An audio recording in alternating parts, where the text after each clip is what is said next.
Perhaps we need some outside universal threat to make us recognize this common bound. I occasionally think how quickly our differences worldwide would vanish if we were facing an alien threat from outside this world.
Good evening and welcome to Spaced Out Radio tonight. My name is Dave Scott, and big thank you to everybody yesterday. I had a great day today and am firing on all cylinders, so thank you very much for your love last night, even though I had a little bit of a bout of depression, but I appreciate each and every one of you. Thank you very, very much.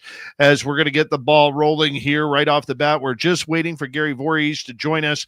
He's just rebooting his computer. He'll be with us momentarily. But first, let's say hello to Tim Mothman in the gold medal position, sharing it with his goatee. Race fan with a silver, the lovely and talented Kira with a bronze medal tonight. Kitty Caddywhack, how are you? Bar Madison, Robert Lamoth. Necessary Dialogue, thank you for coming on in.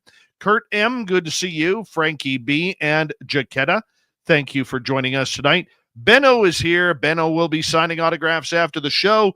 Line up to the left of the studio, if you don't mind, to the left of the studio. Mama Catherine, mwah, I love you, my dear. I hope you had a wonderful day, and I hope you enjoy this show tonight, because I think you will. I really think you will. All right, moving on down. Candace, how are you? And Linda, thank you for coming on in. Scrolling on down, there's Area 51. How are you, my friend? As we continue on with our roll call here. T-Bone, my man, what's happening? Good to have you here, my friend. Gory Tiger, thank you for joining us as we continue on with our roll call here. Scrolling on down, we have up next, let's see, Luscious Jewels, Thomas Rock, and number 14 in your program, starting at center ice from Stockholm, Sweden, Lars Jansson. There he is. Moving on here. Let us say hello next to Millennium, my man. And Kurt M. Undead Jed, how you doing? As we continue on with our roll call. Enoch Luciano, welcome to SOR Chat. Road Flare is here. Road Flare will be signing autographs after the show as well. Line up to the right of the studio, if you don't mind. To the right of the studio. Monica, Eternity Eternal, Destiny Rocks, and Rocket Rory, thank you all for coming on in. As we scroll on down and say hello next to Stargazer, little Timmy James. What's happening, buddy? And Matt Carter, welcome to SOR Chat. Good to have you here. Kitty Caddywhack, thank you for kicking off the Super Chat tonight. The Super Chat is a wonderful way to support what we do on this show on a nightly basis, as is joining our YouTube membership. So you can try that out. Monica Davies, how you doing? Jan, nice to see you. It's been a while. And let's see here. It's little Tony Pacheco. Hi, Tony. I love you, Tony. Oh, look who it is. My old neighbor right there. Yeah, he used to live across the street, just over there. Yep. Yeah, I miss him. He was awesome. Doug Shelby is here. The Doug Shelby has arrived, which means we can officially start this show in the studio. Nice to have you here. Hi, Tony. I love you, Tony. All right. Oh, I love that guy. Oh, I do. Let's start the radio side. Hello and welcome to the radio and podcast side of Spaced Out Radio tonight. My name is Dave Scott. Thank you for joining us. We greatly appreciate you tuning us in. Gary Voorhis from the 2004 Nimitz incident will be with us tonight talking UFOs. We are in roll call on our YouTube side right now as we say hello to Signs of Life and Gailey. Thank you for coming on in. Reminder to all of you, the super chat is open. It's a wonderful way to support what we do on this show on a nightly basis. And of course, you can shop at our Spaced Out Radio store. We do not have ugly swag, people. No ugly swag, so make sure you check it on out. And Dead Fish, how you doing tonight? Ethanol, thank you for coming on in. You can also join our membership on our YouTube channel. It's a lot of fun. Trust me, it's a lot of fun. We're just waiting for Gary. He's having some computer issues. Oh, he's joining us now. His beard looks great. And let's all salute his beard. Horns up. Let's rock.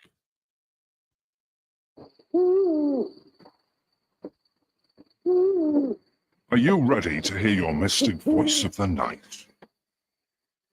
It's time to wake up.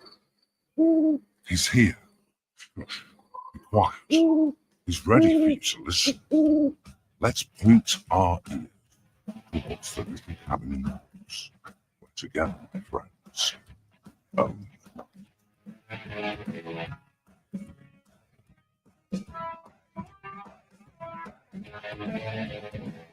It's time for Spaced Out Radio with Dave Scott. From the mountains of central British Columbia to you listening around the world, this, my friends, is Spaced Out Radio. I am your host, Dave Scott, sitting in the captain's chair of SOR headquarters. We welcome you to tonight's show on our terrestrial affiliates around North America, digitally on every major podcast network. Our website, spacedoutradio.com. We have a plethora of features for you.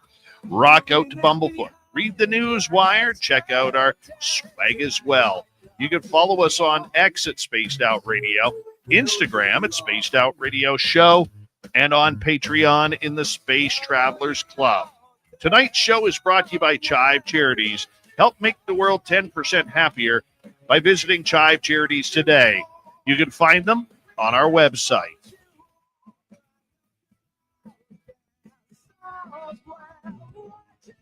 We have an amazing show coming at you tonight. From the 2004 Nimitz incident, Gary Voorhis is going to join us to talk about the Tic Tac and the way ufology is heading politically and just in general with the subject. Then in hour number 3, it is going to be a busy one. Yes, it will. We have Swamp Dweller to kick things off. Little Timmy James will be here for the UFO report. Then it's the Dave 101 night and the weird news of the week. So let's kick things off here because we got to get going. Gary Voorhis is a former U.S. Navy petty officer who played a pivotal role in one of the most well-documented UFO encounters in modern history, the 2004 USS Nimitz Tic Tac incident. As a fire controlman and AEGIS computer technician aboard the USS Princeton, Gary was responsible for operating and maintaining the ship's advanced radar and combat systems. During the incident, he observed and tracked unidentified aerial objects performing maneuvers far beyond the capabilities of known aircraft. He also claims to have been involved in securing and handling data related to the encounter, including the mysterious removal of the radar tapes and data logs by unknown officials. Since leaving the Navy, after serving 8 years, Gary Voorhis has become an outspoken advocate for transparency in the realm of UFOs. He is a founder, a member of the UAPx, a scientific research organization composed of former military personnel, scientists, and engineers dedicated to investigating these phenomena through data collection. Through interviews, documentaries, and public speaking, Gary continues to push for government disclosure and scientific investigation into this weird, strange phenomena. Let's bring him in. Gary Voorhis, it's good to have you on Spaced Out Radio. I'm not sure if you're frozen up there or not, or if you can hear us. Let me know. Yep, I can hear, and I've got audio. Beautiful. Well, for our radio audience, your audio sounds wonderful. For our YouTube audience, that is a great picture of your beard, man. Just a fantastic picture of your beard. Yeah, unfortunately, my podcasting equipment's little dusty. My friend, it has been way too long since we've had you on this show, and I've always been a big fan of yours, and I know you're a big fan of what we do here as well. As we may come at the UFO story from different avenues, but it is all in one, first of all and foremost. But I know for all of our listeners, I say a big heartfelt thank you for your service in the United States Navy and to that of the United States, and of course all of us here in North America. Thank you for your service. I appreciate that, like always, and I always appreciate an invite on the show. I figure you're scraping the bottom of the barrel. You need to drag somebody on, and you give me a call. Well, we have a lot of UFO information to talk about tonight, but I just wanted for audience members who may not have heard you speak before, because our audience is ever growing. Tell us how this all began, your life in the United States Navy, and then eventually we'll get into 2004. Well, like a lot of guys, enlisted, not knowing what I want to be when I grow up. Still don't. But became a fire controlman, worked on weapon systems, worked on a bunch of different stuff in the service, spent a lot of time in school, like almost the first 2 years. It's just school and education. And then after that, got deployed out to the USS Princeton. That was my first and last ship. Went all over the place in the Navy, but that was the one and only ship I was ever on, and it proved to be a everlasting experience due to the Nimitz encounter. Like most people have heard, we encountered an unknown object that we tracked for 6 to 7 days, and then we did an F-18 interrogation of this object, which then our jets flew in tandem with these objects as they countered our jets' movements, and then predicted places where they were going to be, like our cap point, which is only known by our own people, briefed prior to the launch of our jets. So a lot of odd things going on, a lot of weird things with it. The first things that was weird is when we were tracking these objects, they really didn't go very fast. They just kind of seemed to roll in. Like, I never saw more than 3 or 4 of them myself on the scope, but they'd always just do like around 100 knots, just kind of going due south right along the coast. But yet nobody seemed to notice but our radar, so nobody really gave it much credit. I guess they just didn't really consider it much of a threat at the time. So it took them, like I said, 6-7 days before they really set anything out to go see what they were. So we were all just, everybody's always speculating, shipboard wise. And then kind of all heck broke loose, and we're doing this interrogation of this thing, and now we got this video floating around. The video, we got about a 10-minute video floating around our SIPRnet, which is the secret side of our internet, because you have the standard internet where you can go email your friends and family, and then we have an enclosed SIPRnet, or a secret net that's just within the our battle group. And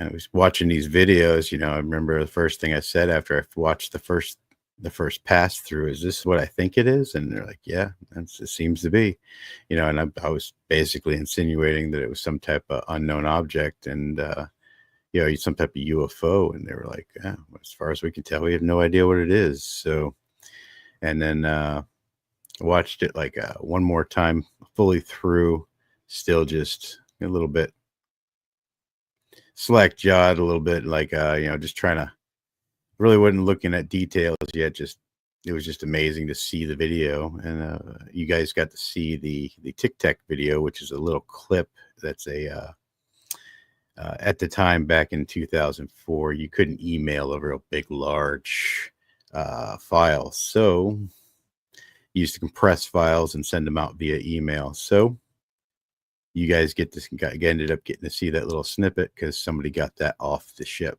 No, it probably would have been me if I could have gotten a zip drive fast enough up to that computer. But by the time I got down to my shop, got my zip drive, and went back up to get a copy of it, it had already been wiped off the secret land. Somebody had already snatched it off the land. So, oh wow, yeah. I didn't know that, Gary. I want to get into a lot of this story in the next little bit here, but for you serving in the United States Navy, you served all around the world, and let's take a little bit of a fun look at that for a second. Out of all the places you sailed on the USS Princeton, where was probably the funnest and the nicest? Those may be separate things. I'd say probably Perth was one of the nicest places, like the funnest places I went. The nightlife, and I was in my early 20s, so the nightlife was amazing. And of course, you can't get over, Australia. Once you get past all the things that can kill you, it's pretty amazing place. And then I'd probably say, because I spent a lot of my time in the Asian countries, so Hong Kong was a really fun one also, and that was also an amazing thing, an amazing place to go to. There's just so many amazing places I've been to. It's like going from jungles of Thailand and seeing these big 100-foot gold Buddhas, and going to the Middle East, and riding camels in the middle of Saudi Arabia. So I mean, it was a pretty wild ride, and I tried to take advantage of anything I could possibly do, and most of that stuff was just tours. When we would hit somewhere, or when we'd be forward deployed somewhere, they'd have secure tours and things all set up for us, and for us to take advantage of. So I thoroughly enjoyed a lot of my free time in the service. Scariest place you went? Probably Singapore. And how come? I grew up losing pool to my dad, so not realizing he was really, really, really good, which made me halfway decent. And I was playing pool in a pool hall there, and was playing against a gentleman, and he was very good natured for most of the night. And then, he lost a lot of money to me. And apparently he had a desire to retrieve that money from me once me and my friends had left that establishment, and things didn't go too well there in their direction, and we end up having to get to the safety of our secure pier in a very fast way, and it was probably the scariest thing I'd ever had to deal with. Being in the ocean for as long as you served, you got to see some amazing things, whether it was swimming in the middle of the Pacific, whether it was, probably, seeing some of those beautiful sunsets that you could only see on the ocean, sunrises as well. Maybe, you could talk a little bit about what it was like just being out there in the middle of the ocean with nobody around you, and just you and your shipmates, just taking it all in. Well, I would have to say probably some of the most memorable times were when there was really nobody around at all, especially in the evening when the sun's setting, or in the morning when the sun's rising. You'll catch other people out on deck, but you kind of just, unless you're out in the smoke deck where everybody's conjugating and having cigarettes, the rest of the deck, people tend to kind of be spaced out and not really talking, because we're all just kind of just basking and enjoying and soaking in the scenery. One of the most amazing evenings that I can still remember to this day, like it was yesterday, was coming over. We were coming out of Hawaii. We had to unload missiles right after 9/11. We were coming back in for our second salvo of Tomahawk missiles, and we came in to pick up missiles, and we were coming back out at night, and the plankton was just glowing everywhere, and it was just probably one of the most magical, weird, just iridescent, crazy things that I'd ever seen in my life. And it left a lasting mark, but it was like a very very tranquil and amazing sight for me. So you were in the Navy 8 years. Prior to the Nimitz incident, had you ever seen a UFO? No. I mean, everybody has weird things happen to them throughout their life, but I'd never seen a UFO, never been particularly worried about them or even thinking about them, to be honest with you. Shy of, watching the X-Files like most of the rest of the country. I didn't really think about them. And now? Now, well, I know they're real. I know there's a technology on our planet that's being either suppressed or far more advanced than we're currently using in the commercial market or even in the military spectrum, at least in the normal military sector. So did you ever think, even maybe BSing with your shipmates that, hey, what would we do if there was a UFO out here right now? What would we do? How would we handle it? It's not really a conversation. I know it sounds silly. I know it sounds silly, Gary, but were there any ever drills or mock drills or anything about that? For UFOs, no. You didn't talk about them at I'm a little bit older Navy. You didn't talk about it.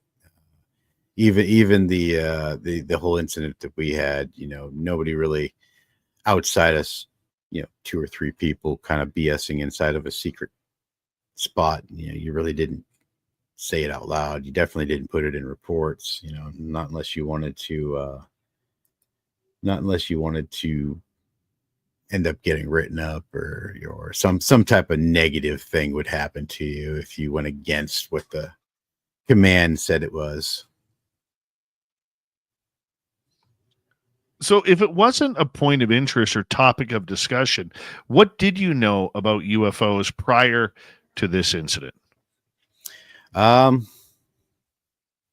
didn't know a whole lot other than, what everybody else sees in Hollywood and media, UFOs, aliens come down, whatever, I didn't make much of a,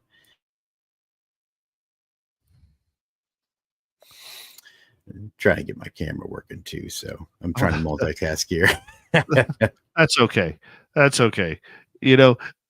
For you though, I mean, at night in the middle of the ocean, I guess you're so busy working, you don't really, unless you go out on the smoke deck or whatever, you really aren't paying attention to what's around you. But I mean, being out in the ocean with those, non-light pollution, all the stars out there on those gorgeous nights, you didn't just sit there and count satellites, nothing?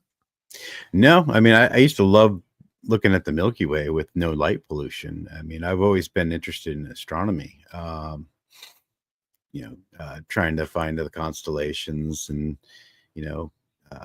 things of that nature. I've always been a curious person. So I've always wanted to know, more about the universe and how it works and, the physics of everything. But I was never really bothered to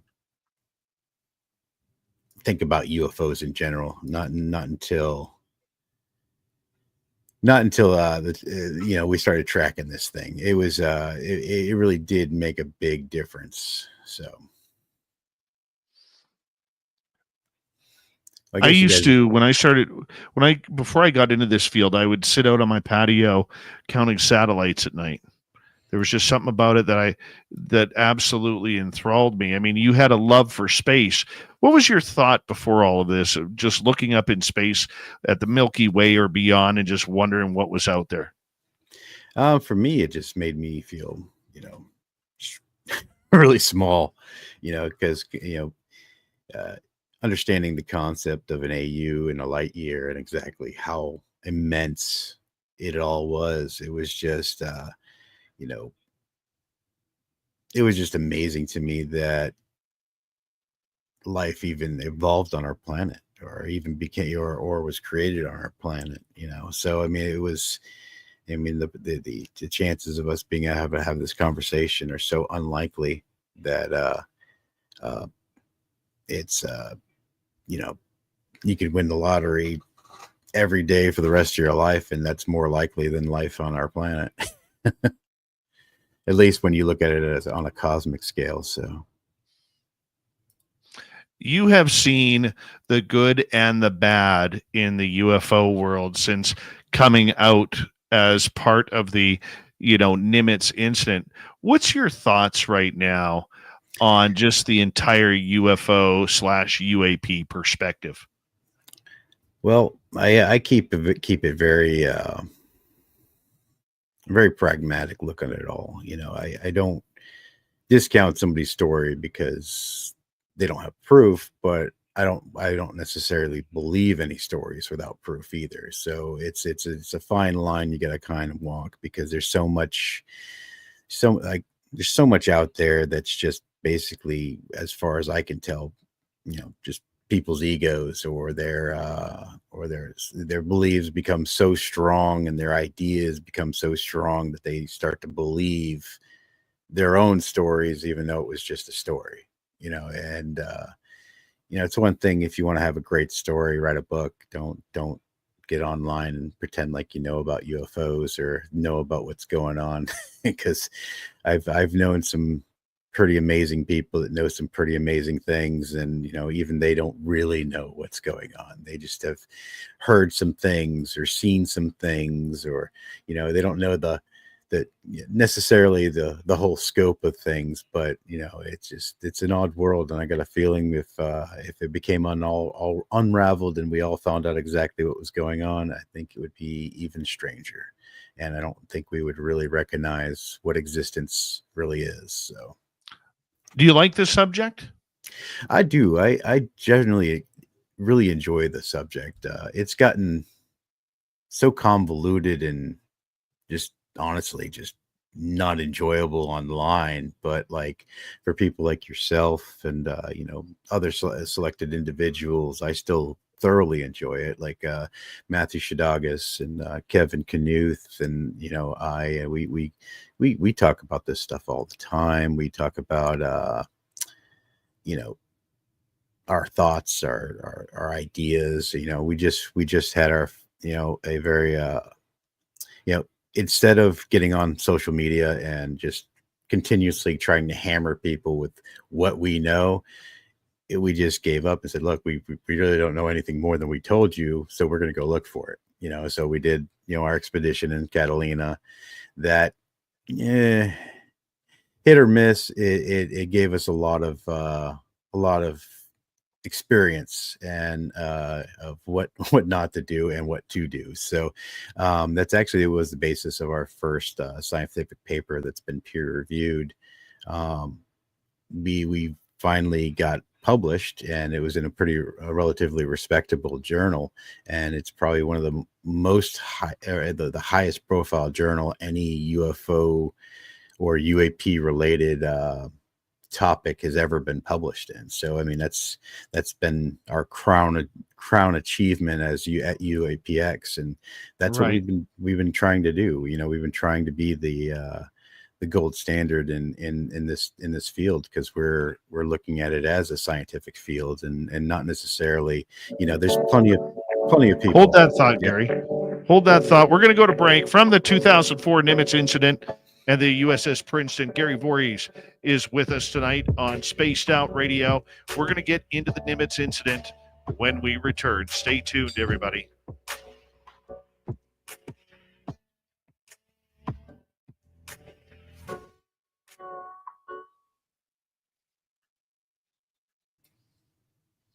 I got time to log off and log back on real quick.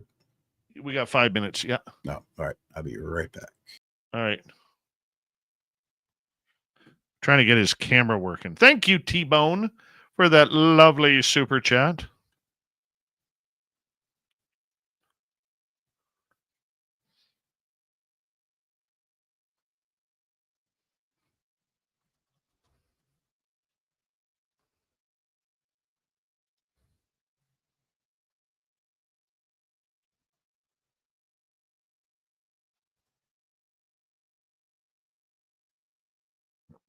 All right. Let's see who else is here. Gorgeous Kim Jellin, flossing her teeth as we speak. Michael Gutierrez, how are you?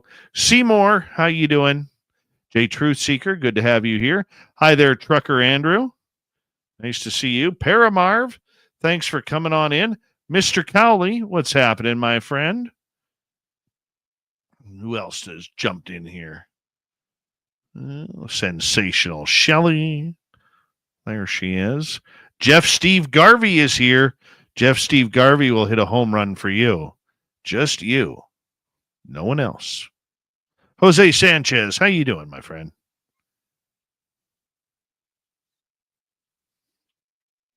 All right. Gary's trying to get his camera working as we speak. I'm going to miss the beard, man. Going to miss the beard. Yeah. How about just a green screen? There you go. I love that. I love that. Yeah. No worries. No worries, buddy. We'll get her going. Yeah, one way or another.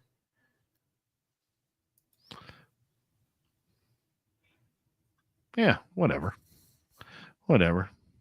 I mean, I miss your pretty face, but I mean, what do you do?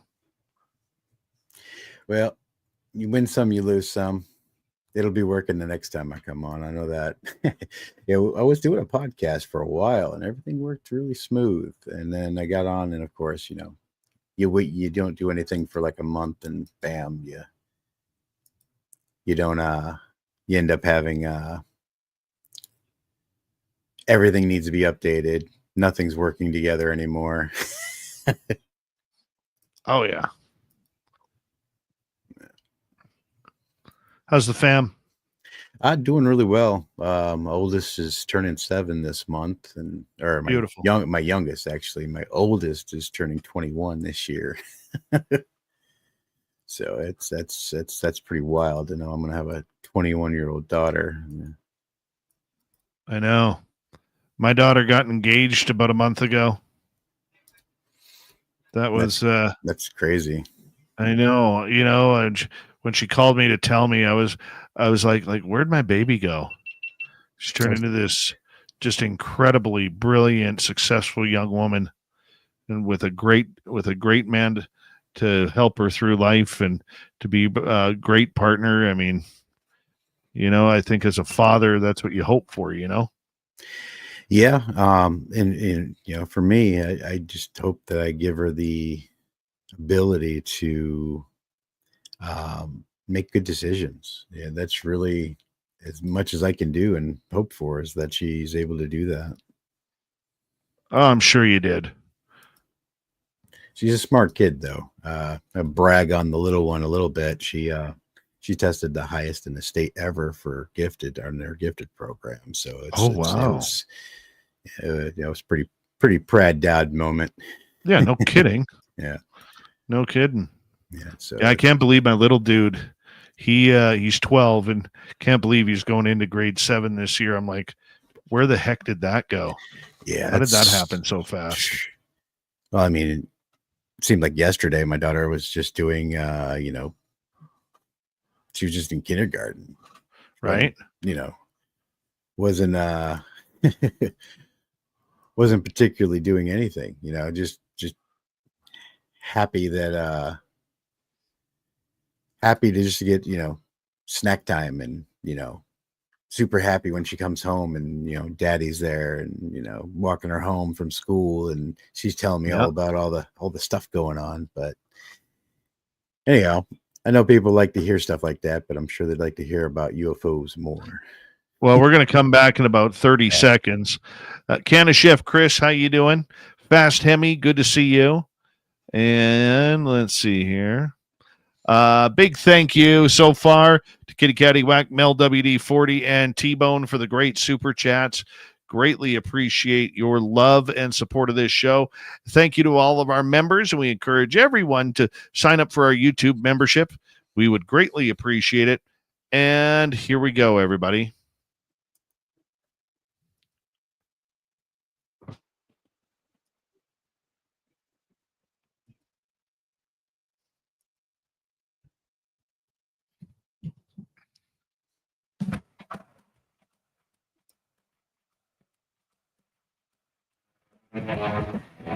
Here we go with the second half hour of Spaced Out Radio tonight. My name is Dave Scott. We greatly appreciate you tuning us on in wherever you are on this beautiful planet we call Earth. Hey, we want to remind all of you that if you missed portions of this show or others, check out our free archives on YouTube or any major podcast network. Our website, spacedoutradio.com. We have a plethora of features for you. Rock out to Bumblefoot, read the news wire, check out our swag as well. You can follow us on X at Spaced Out Radio, Instagram at Spaced Out Radio Show, and on Patreon in the Space Travelers Club. Here we go. Gary Voorhis from the 2004 USS Nimitz Tic Tac incident is with us. He was on the USS Princeton when this event happened. And Gary, thank you so much for being here tonight. Hey, it's my pleasure.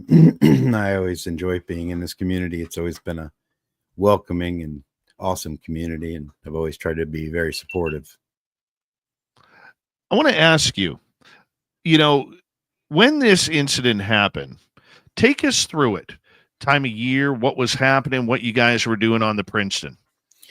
Well, we had gotten back from a deployment, and we had gone through a palm period, which is basically a period of time where everything is just kind of chillaxed. Everything's relaxed. Everybody's good. Where most of the ship is on leave because we just got off of a 10-month deployment. We hadn't gotten into, this was, I think that was right after Iraqi freedom and enduring freedom. So we went like back-to-back deployments, just we'd been at sea for so long. So this is a special palm period that we really enjoyed. And then we started doing our workups. Workups is for the non-Navy types is when we start shaking our systems back out, getting everything back into fighting condition, making sure, we go out and we do war games, we test our systems. And then we had actually just gotten a lot of new systems installed right before our last deployment. And we had shaken out all of the bugs out of those systems, but we then continued to need to train. We still need to operate it, because if you don't operate equipment, it stops working, as you can tell with my camera tonight. It is the very reason why you do maintenance and operations and continuously use everything, because if you don't use it, it breaks. But more importantly, there's qualifications you have to achieve before you're ready to go back out for deployment, and to get certain certifications and things like that. So we do a lot of training exercises. During the 2004 event, we were doing training exercises with our aircraft, our air deck, and the air deck on the Nimitz. Our primary job was what they would call flight guard. So while the Nimitz is flying jets, we're running alongside parallel with them and keeping the Nimitz and the aircraft generally safe. They got the type of ship I was on, which was a CG-59, which is a cruiser, is one of the most heavily armed ships in the military, shy of Trident nuclear ships. So as for just standard ordnance, you're not going to find too many more heavily armed ships. Between we have short range missiles, we have Tomahawk missiles, we've got 5-inch 54 guns that shoot bullets that basically are about as big as a third of your body. So we got a lot of ability to defend the carrier. So that's why we run flight guard, but that's also why we're in charge of all the flight operations and things that happen. That's why Kevin was actually sitting that seat and running the flight mission and all of that. And so these things all work in tandem with their flight decks too. So we were literally doing training missions. That's what we were doing. And while we're doing all these flight training missions and stuff like that, on the side, our radars are picking up all these, unknown objects going very slow, just kind of floating south from the Catalina Island area down to, Baja, California. And it was odd. We at first, when we first saw them, we'd make comments like, what are these balsa wood gliders with, with a a 400-foot balsa wood glider that giving us a return. We couldn't understand what would be doing 100 knots at a stable pace in a formation. It was really odd. But we didn't really think too much about it because our chain of command wasn't making a big deal about it either. So, generally in the military, you don't start getting worried or start speculating until your you start having the chain of command do weird things. So as long as they're doing just the normal operating procedure, all you're doing is doing sewing circles about what's going, what could be and stuff like that. And, most of the time when you see stuff like that, it could be clutter, which is basically a false positive on the radar. And within the first couple of days, we had done recalibrations and gone through the whole system just to ensure that they were not false positives, and they were real. And then at a certain point, I know Kevin was going to be running some flight operations that were going to directly impact that area that these things kept being seen in and flying. And we happened to see them that same day when they were about to do some flight exercises. So he actually went to the captain and asked to do an intercept. Now, this is his story that I'm reiterating for the audience to kind of enclose the story. As for me, what I was doing is I was sitting in my shop in a hammock sleeping until somebody needed me to reset a computer, or I'd be up on deck at night trying to see the lights on the horizon doing weird things, because even though it's so far away, they lit up at night. So you could get the bearing and elevation based off of the radar and kind of look in that direction and see if you'd see anything. And a lot of times you'd see these tiny little lights, and you'd know you'd say the right thing, because after a certain amount of time, they just disappear. Either they'd just wink out, or they would shoot straight up or straight right or straight left, based off of your vision. And sure enough, I'd go down to combat where they have all the big displays of all the radars and stuff. And I said, how long ago did it disappear? And they, how'd you know it disappeared? I go, I watched it, So it was pretty wild. And that's kind of when I knew we were kind of dealing with some type of pretty advanced something, or something odd. And then after what was the mood of the Princeton as this was going on? Excitement. Most of us that were privy to it were just kind of like, it was like, kids with nothing better to do, and all of a sudden something's happening. We went from boring, mundane, just, oh, you need me to reload AWS again? All right. There's so it's such a grind and a routine that, anything like this that happens, it's just exciting, but it's not something that we're going to be running around, screaming, oh my gosh, but no, it's just generally brings the level of excitement. People actually want to go to watch and see if they come back, because they weren't always on the scope. A lot of people mistake the fact that they were constantly there all the time. No, we would see them for quite a long time, a couple hours at a time, and then they would just disappear. And then we may not even see them for another 10, 12 hours. So they just randomly would come in. There was no real from what I could tell, there was really no sequence of time frames that they disappeared. They were either there or they weren't, and sometimes they were, sometimes they weren't. Sometimes there was only 3 of them, sometimes there was 3 to 5 of them. I never saw more than 5 myself, but according to other people, there was up to 10 of them. So I mean,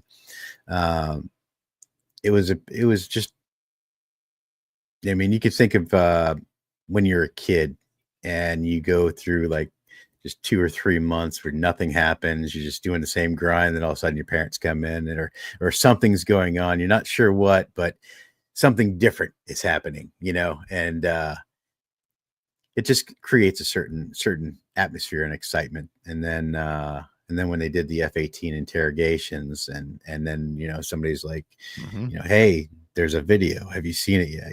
No. And drag you over to a secret computer and you start watching these videos and it's like, this is wild, and then, speculation goes wild. And then the official, what we were supposed to say, the official of it is spontaneously forming ice in the atmosphere. And I remember I laughed so hard when my chief said that. I'm like, yeah, that Mach 20 to 25 spontaneously forming ice that can dogfight an F-18. Good one.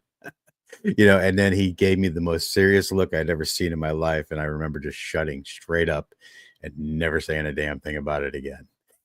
Because apparently that was the official story at the time.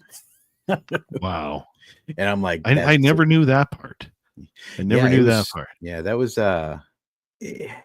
we all considered it a joke, but they never really put it down on paper as an official thing either. So it was the weirdest situation, because usually these things are just constantly, monitored. They're, tight-lipped. They, you got to sign NDAs, and there were people that signed NDAs. There was, the people on the Hawkeye, they had to sign NDAs, and then some of the sonar technicians had to sign some.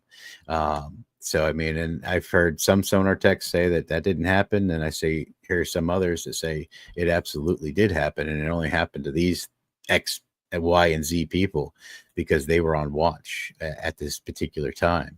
And it wasn't until probably 2000 and maybe, I'm not sure when it was. I know it was only maybe 8 years ago. I get a very inebriated phone call from one of my old shipmates to tell me all about the sonar situation. And the skinny on that is that they had gotten a passive track. They heard what the thing sounded like, and they were very interested in that. They were not so much interested in radar data, but that just meant to me that they've have radar data. But they actually were very interested in the passive track that sonar got. And this thing was so quiet that they almost didn't even bother to record it, because it was just something. It was so quiet. Most of the time, stuff like that is nothing. It was quieter than a nuclear sub, which is one of the quietest things that they hear underneath the ocean. And so it was if that's the truth, I believe the guy. I mean, but like everything else, it's a story, and it's a classified story that has NDAs. Yeah, and it sucks, but it's the story I heard. So, but it makes sense, because I know at the time somebody was saying something about radar, about them getting it. I mistakenly thought it was active radar, because I didn't know a hill of beans from. I mean, I understood how radar works, but I don't know, how the active and the passive systems work. And one of the guys that I know really knows his stuff, and he was I think he was a lead at the time in the sonar deck. He goes, look, we didn't have the tail in the water, so there's absolutely no way that the USS Princeton got an active track on this thing. But but then I figured out he was skirting the truth. You're right. Go ahead. I want to pause you right there, because I have a couple questions for you, Gary. How many people were on the Princeton as this happened? We probably had a complement of about, I think, around 400 or 500 people. Okay. And how many people did the ship normally carry with them? That was a full complement, because we had the air deck on board. Now, when we don't have the air deck on board, it's about a third less. But while we have the air deck on board, it's about 400 plus people.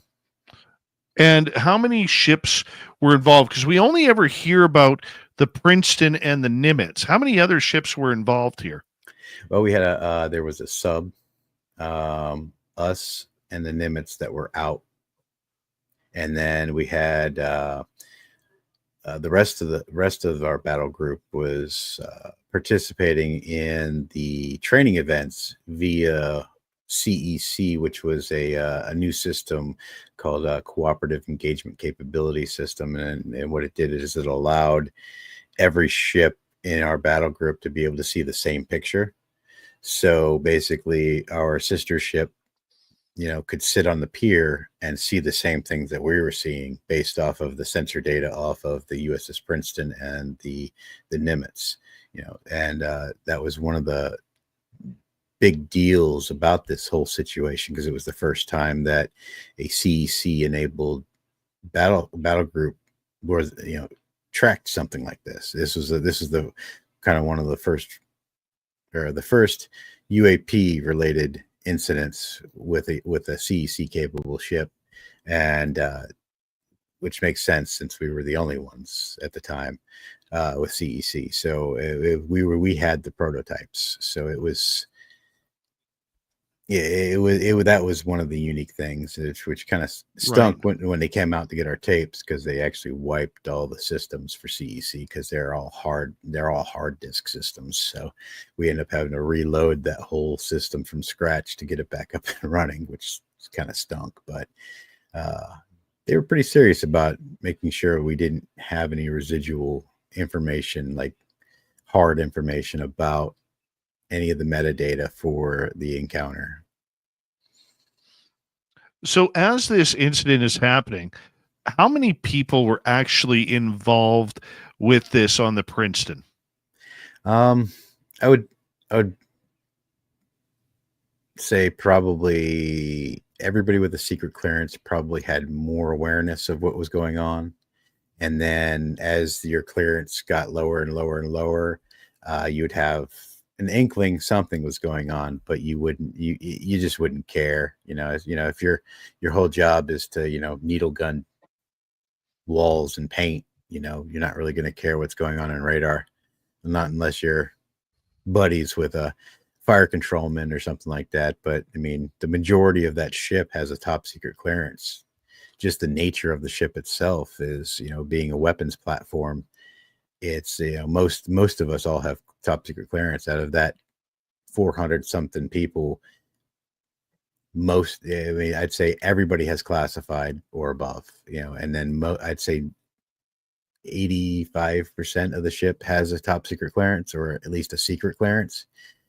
So I'd say everybody was at least aware that we were tracking unknown objects. Okay, so as you guys are going through this, and you're taking this incident, you're trying to figure out what it is. What was it that you guys were seeing? Because I know Kevin Day was the radar operator on that. What were you seeing?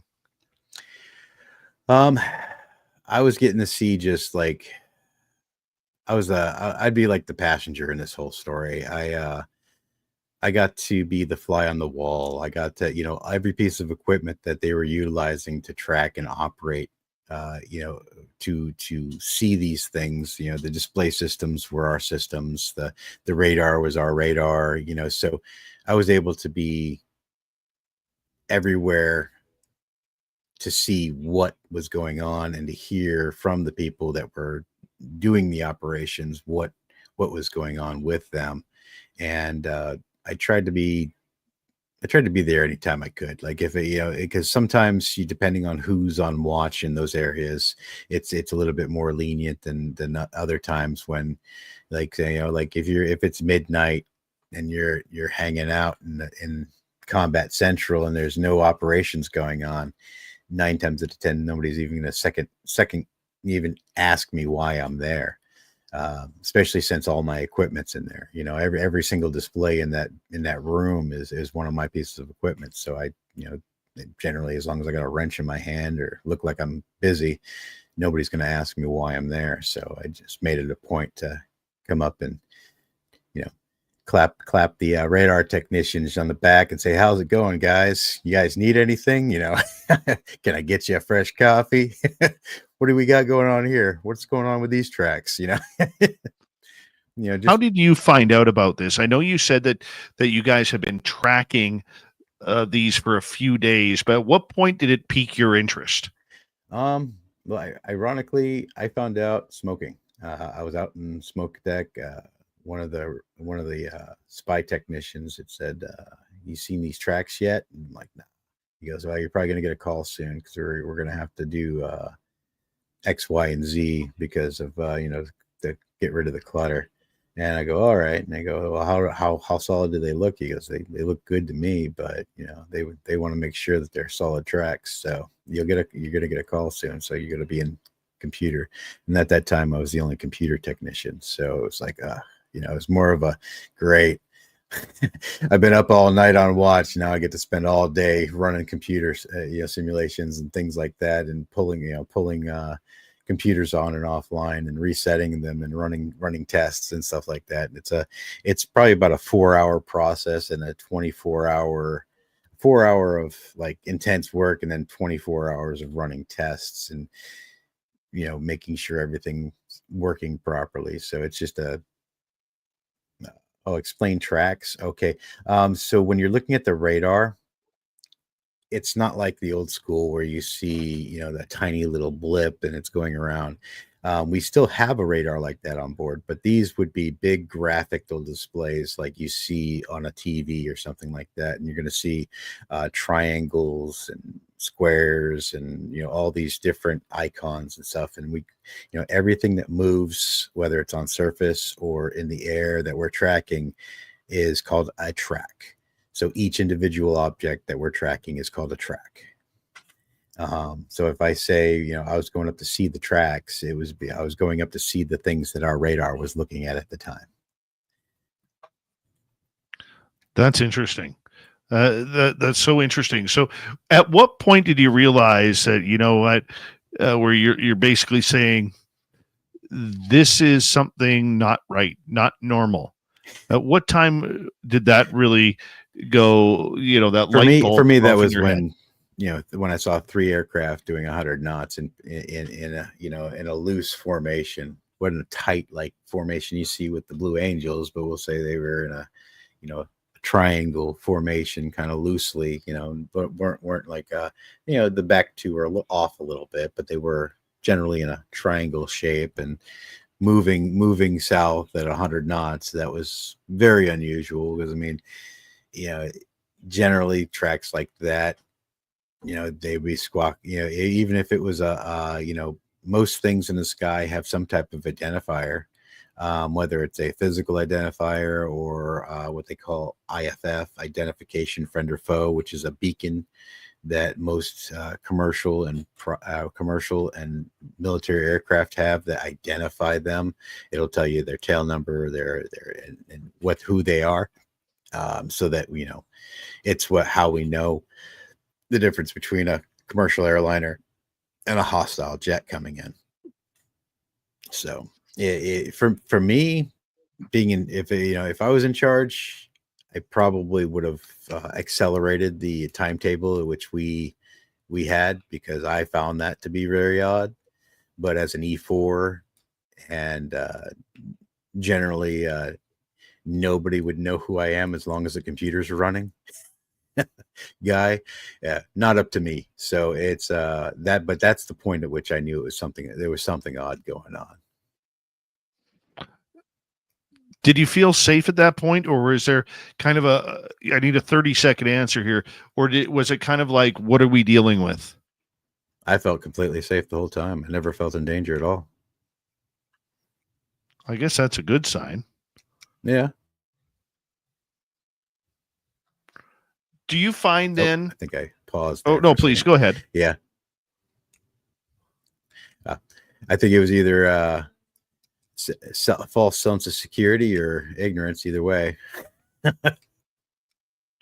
Well, Gary, I'm going to get you to hold on right there, because we are going to go to break here at the top of the hour. We're going to continue with Gary's amazing story. We're going to get into the Tic Tacs, what he thinks they are. We got a lot to discuss. Gary Voorhis was a part of the 2004 USS Nimitz incident with the Tic Tacs. He was on the radar ship, the USS Princeton.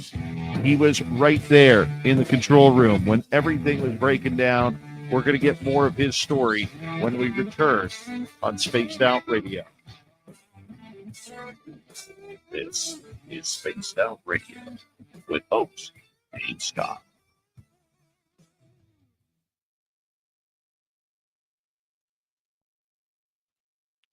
All right, Gary, we got about 6 minutes here. We're going to turn things over to the dirty one so he can go over his cartoons. We'll be right back in a few, Gary. Roger that.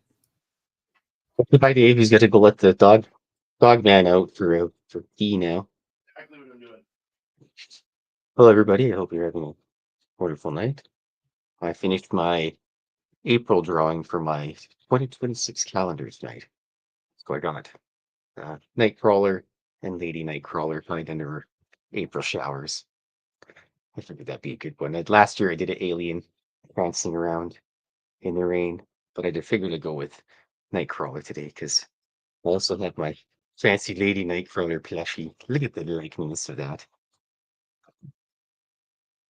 And if anybody's interested on Saturdays at 3 o'clock, or 2 o'clock Pacific time rather, draw more cartoons, except it's me rambling and fighting the cats. So if you guys are interested on Saturdays at 2 p.m. on Spaced Out Radio on YouTube, I'll be there drawing cartoons. So, hello, Tim James. 2004 flu outbreak. Oh, geez, I don't even know what I was doing in 2004. So we're still working at like Little Caesars or something.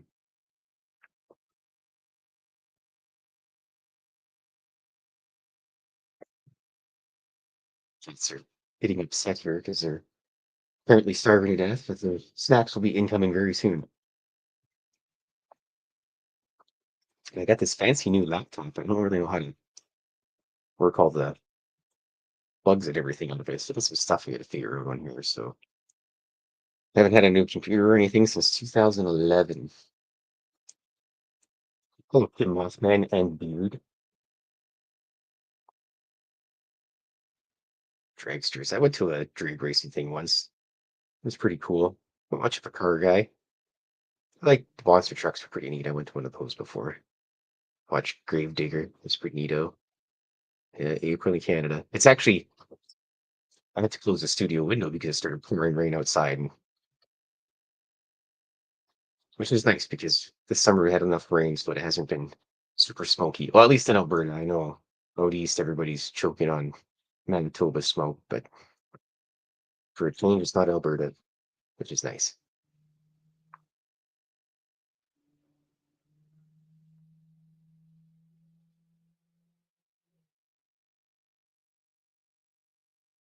Ooh, I'd love to fly the Cessna.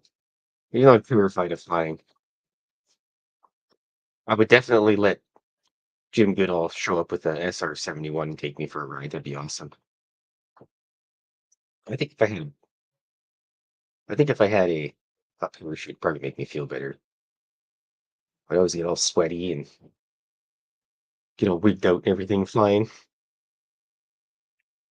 Hello, lovely Jules. I hope you're having a wonderful evening as well.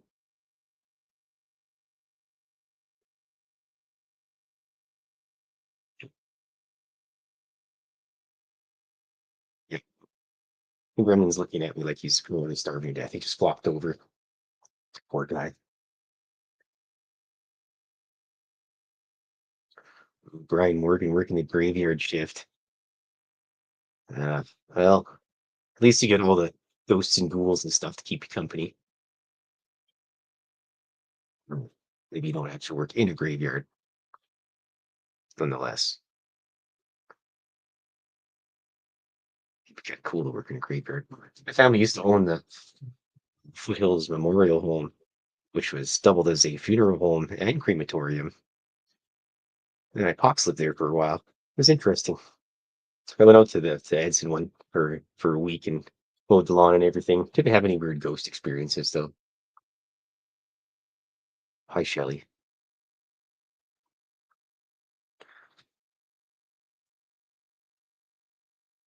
Boy, I think I figured it out. I had to download some program thing to get the brightness up on my camera here because apparently We can't just do it via the StreamYard. Anyways, I'm rambling away here. It's just about snack time for the cats. And I'm gonna probably scribble some more cartoons after this.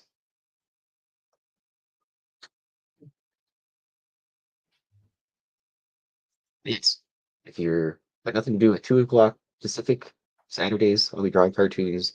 We'll be doing probably another one for the calendar. I'm not quite sure yet. You just kind of pick one of the 10 million drawings that I have scribbled out here and go with it.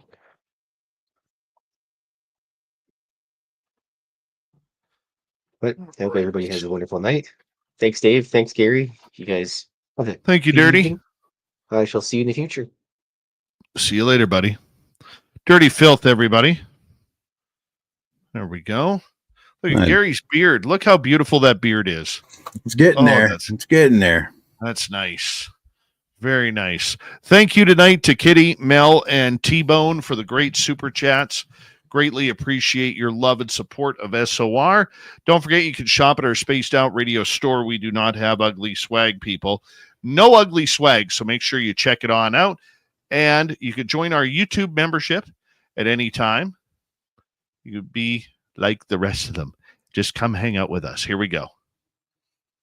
So while we were waiting there, I did notice that you got some questions here. Here comes hour number 2 of Spaced Out Radio tonight. My name is Dave Scott. Thank you very much for tuning us in wherever you are on this beautiful planet we call Earth. Hello to everyone listening in on our terrestrial affiliates around North America, digitally on every major podcast network. Our website, spacedoutradio.com. We have a plethora of features for you. Rock out to Bumblefoot, read the news wire, check out our swag as well. You can follow us on X at Spaced Out Radio, Instagram at Spaced Out Radio Show, and on Patreon in the Space Travelers Club. The Desert Clam has set the password for tonight in the SOR Space Travelers Club, Talalgia. Talalgia is your password. Use it wisely, Space Travelers, as the Clam sets the password each and every night right here on Spaced Out Radio. Our guest tonight, he was part of the incident in 2004, the new wave of ufology, the Nimitz incident with the Tic Tacs. Gary Voorhis was on the USS Princeton when this event went down, and we got him here tonight, and it's a great show so far. Gary, thank you for being here with us. Hey, it's my pleasure. So Sorry many if I'm questions. a little lethargic. Yeah, I noticed during the little break that there's quite a few questions here.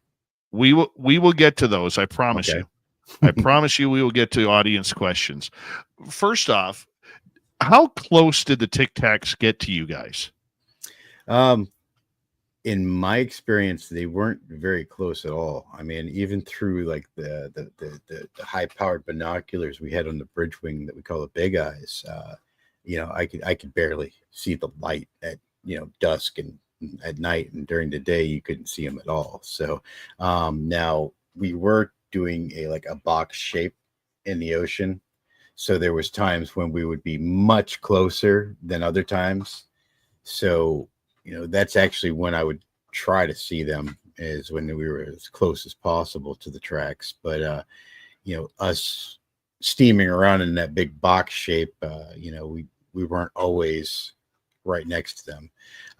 But as for the non-classified range of the radar at 265 nautical miles, we were within 265 nautical miles of them. By the way, that's the horizon. Right. Right. Did they ever seem to be getting closer? No, honestly, they didn't really seem to react to anything we were doing until we did our intercept. They didn't really seem to care we were there at all, to be honest. So you really didn't have, a good look outside of the radar. How did Kevin Day come up with the idea, or was it a group effort, that it was maybe time to dispatch some FA-18 Super Hornets from the Nimitz to check this out? Well, it wasn't his decision, but it was his inciting that created the opportunity for that to happen.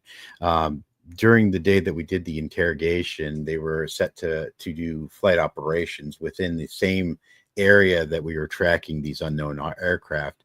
And so he felt that there might be a flight safety risk having these things in the area with with us operating so close, that and had requested from our captain to do the interrogation. And then after their discussion, they decided it was a good idea, and there's several waves of airplane actually went out and investigated it, because the F-18 that the Fravor, which is now famous for this whole incident, he wasn't even the first person to interrogate it. It actually was a Marine pilot that was doing the operations prior to that.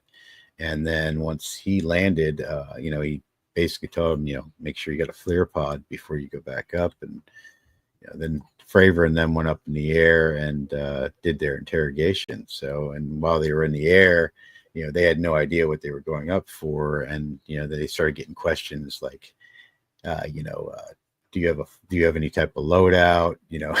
When pilots start getting those kind of questions, they get a little nervous. And I remember seeing Dietrich's and Fravor's interview. They kind of freaked them out when they were asked that. And I can understand. You're up there in one of our most advanced pieces of technology, and here's this thing with no wings or visible, ability to fly, just this propane tank in the sky. Or Tic Tac, and it's matching maneuver for the maneuver. And we already knew from it going berserk during the either there was multiple of them, or it went berserk and we were tracking the same object the whole time. But either way, at certain points, these things were going 28,000 feet to the deck, which is sea level, in like 0.7 seconds. Is something that's what the SCU figured out.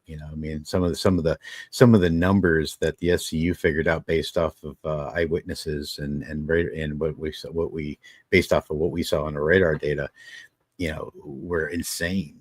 Just there's nothing on Earth that can move that fast. At least nothing that we had at the time. And so that's what lended me to believe it was more UAP related, off-world related than our technology for a long time. But then, now that it's been since 2019, I've started to delve a lot more into it instead of just not talking about it because you sound crazy. But I'm on the fence. I really don't know whether our government had a cartel on technology, and if it does, and with the I don't know if you want to touch base on these allegations about them being a Lockheed project. I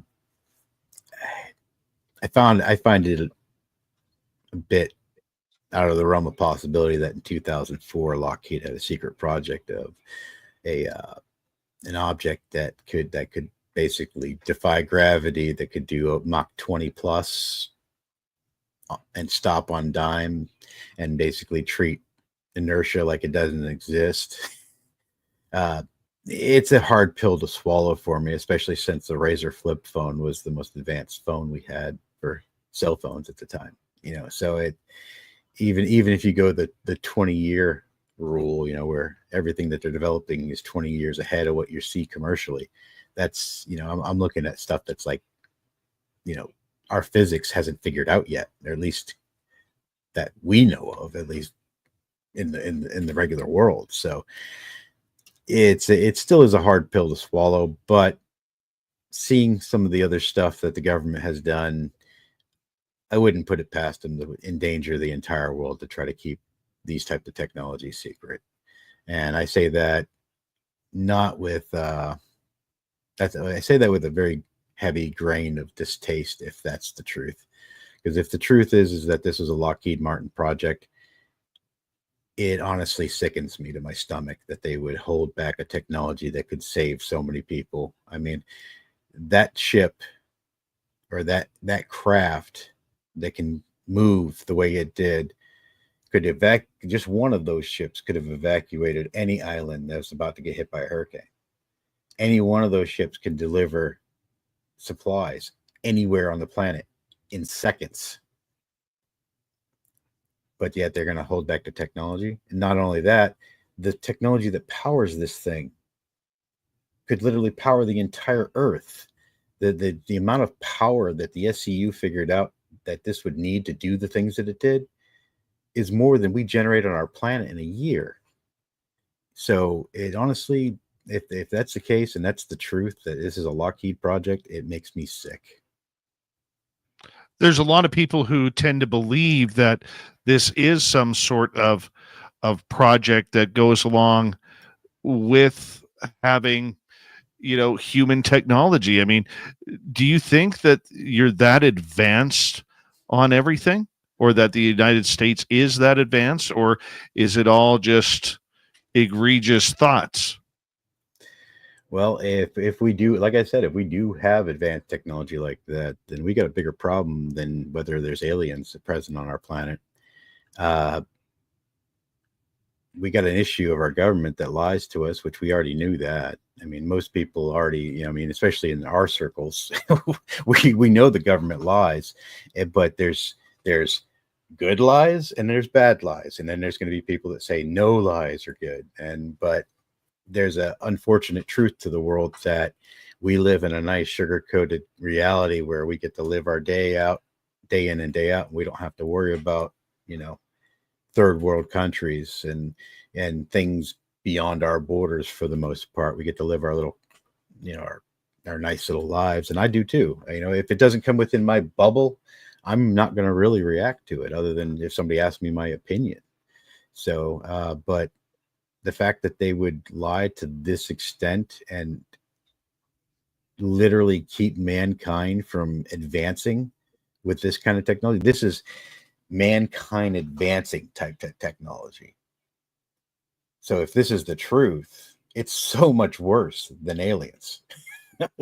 And you finally got me to say the A word, but it's so much worse than off-world technology. Then it would be inexcusable. I'd say it would be the reason for literally uprooting our entire government. It would cause all kinds of problems if that were actually a reality. So when Ross Coulthart kind of brought that story out, and I had been talking about this for about a year and a half, Gary, what was your thoughts when that story came out? Bullshit. I love Ross, and I guarantee he had a credible source. I guarantee he did his due diligence to resource it. I've met Ross. He's an excellent journalist, but I believe that there's more to that story. There's a lot more to that story. And until we get the rest of that story, it's not just that it's a Lockheed project. Lockheed might have gotten the technology like a working ship or something like that. It's hard for me to believe that they developed that technology. What color were they? Like an off-white, kind of like an opaque kind of color, because I could only see it when it was lit up at night. So I mean, and it was just a eggshell off-white.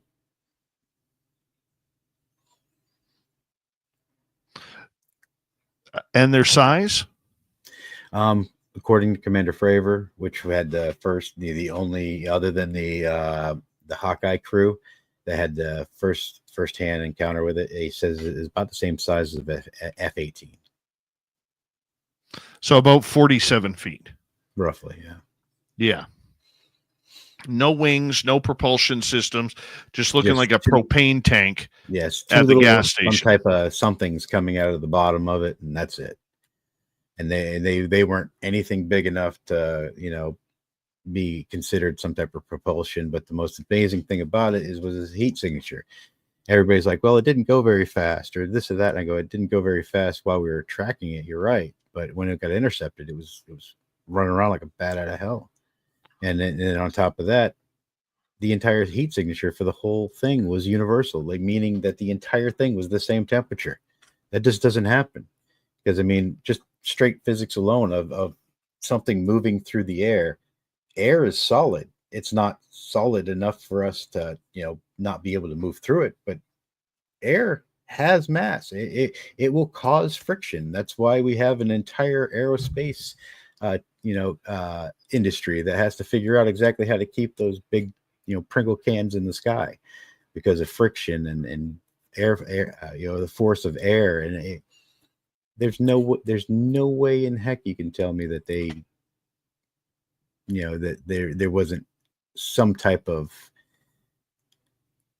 there should be hot spots on the heat signatures. There should be some type of evidence of it moving through the air. I mean, when it goes from 28,000 feet to sea level in 0.7 seconds, when the shuttle does that, it's bright red. You see the friction of it coming through our atmosphere. You mean this thing had one heat around the whole thing. And then, unless I could get a hold of the metadata, I couldn't tell you what the temperature was, but that's just not possible with our technology. Were you able to listen in on the radio conversations as this was going on? I heard a little bit of the chatter, previous to the encounter. I wasn't even awake when they did the intercept.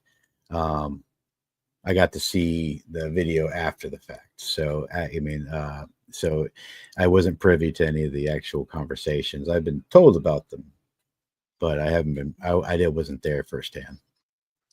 Rumor has it that a couple of men in black, so to speak, to use that term loosely, after the incident was done, came and confiscated the tapes that the Nimitz had, as well as what you guys had. Did this happen, number one? And number two, what's going through your mind when all of a sudden these spook-like guys come in here and steal your evidence? Yeah, I hate to kill the majesticness of men in black, but they were actually men in khaki. They were guys in polos and khaki pants. They looked like the standard tech reps, but I didn't know any of them. And I knew all the Lockheed guys. I knew all the Northrop guys. I knew all of the people that were responsible for our ship systems that would be involved with the information that they were taking. I knew all of them because we had just spent 7 months in the yards prior to the last deployment we were on, installing all these together. I know, broke bread with all these guys. I spent a lot of time with them. I knew all of the tech reps. These were completely unknown guys. They just looked like stereotypical, 30-something guys in polos and khakis. And there's, and they requested all of our tapes, and any tapes that we didn't have anything recorded on needed to be deleted. That's basically so that it would give it a timestamp so that we can ensure that they were deleted on the same day that they had taken the tapes. So if somebody shows up on the ship when we hit port, they can go through and check every single tape and know that I didn't keep any information behind. And, the only thing I had to sign was a chain of custody for those tapes. That's it. And, Master Chief Kirby at the time is the one. He said, nope, you got to give these to these guys. So here you go get all the tapes. Roger that, Master Chief. Scurry on up, E4. Go grab, go do as your Master Chief says. So I did it and grabbed all the tapes, brought them back, and spent the next however many hours just deleting everything. Did you think that you would ever see them again, or did you know they were gone for good? I honestly never thought I'd see the light of day of any of this. I didn't think it would come out in an article in the New York Times. I honestly thought I'd just be called that crazy old vet that says he saw aliens for, forever. And honestly, it wasn't a story that I really even spoke about. Not that I was afraid to talk about it. It's just, who the hell's going to believe it? When this happened and you're watching all of this take place, how come you guys were allowed to talk about it? How come you guys were allowed to come out with this event and not violate any NDAs? after 20 plus years of thinking about that very question, the only thing I can come up with is that the data that we had acquired via our systems wasn't as important as the data that they had gotten from the Hawkeye and they had gotten from our sonar technicians. I think that radar data must have been mundane for them. They must have already had some type of radar data. They must have a database of it. It must not be a big issue. Plus, we're all under top secret clearance already. Generally we can't speak about our systems for the most part. We have basically a classified, unclassified specifications of our equipment. So as long as we keep to the unclassified specifications, we don't get in trouble. And that just means how well our equipment operates, to what extent are their abilities. And there's a damn good reason we don't talk about it, because we do have real life adversaries in this world, and we don't necessarily need them to know that we can see them from X, Y, or Z distance. After you guys came out, did anybody come up to you guys and say, hey, you shouldn't be talking about this? None at all. That's why it's a hard pill to swallow when these guys come. I can understand some of these, Washington guys, because those are the guys that'll string you up. But nobody's come. And I've openly said, if somebody knocks on my door and says you probably should go ahead and hang up your hat, I would, because my family's more important than any of this. But true. So I mean, very true. But what was your thoughts then, as we got about 2.5 minutes to go here, when David Fravor and Alex Dietrich came out talking about trying to intercept these? I was happy, because the entire reason Kevin convinced me to come public with this is in support of Commander Fravor. We knew it happened. He knew it happened. He had come out about it, and Kevin, he was very adamant about supporting Commander Fravor, and they got that patriotic juices flowing. You got to make sure your shipmate's not ridiculed, or you got to support each other. And that's the whole reason why I came out about it. So it was kind of a point of finally, maybe we'll get the whole story. Fat chance, but at least we got more of the story. The 2004 incident is pretty much known as the new age of ufology. Did you think it would have that much impact? Based off the credibility of the witnesses,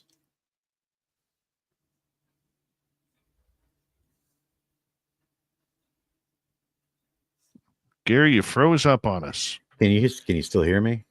Yeah, there we got you. Okay. All right, just the camera then. It's my poor aging computer. It's it's struggling. But either way, you get to see me stare. I'll leave that picture up. But if restate the question. The interruption messed me up. Well, just in regards to, do you think it would become as popular as it did, that it would blow up the way it did? I wasn't sure that it would blow up the way it did, but I'm not surprised now looking back on it. And it's definitely the line that Washington and the government has taken, that, we will admit that there's something going on from this point on, which I think it's kind of like what I refer to as the liability point. They're not going to take any credit for anybody that's died, just your career's destroyed, murdered, all the stories you hear about, all these tragic things that happen around people that know something about these things.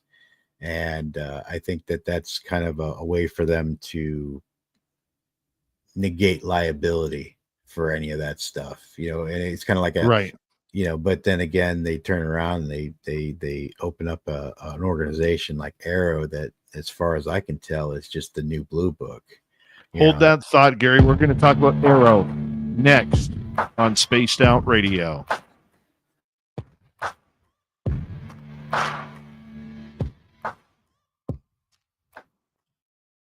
You're listening to Spaced Out Radio with your host, Dave Scott.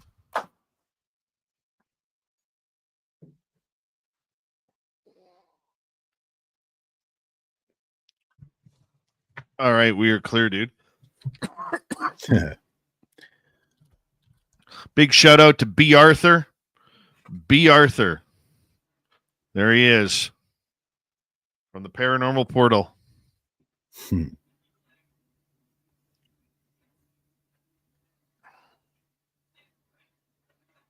You guys were never asked to shoot them down, were you?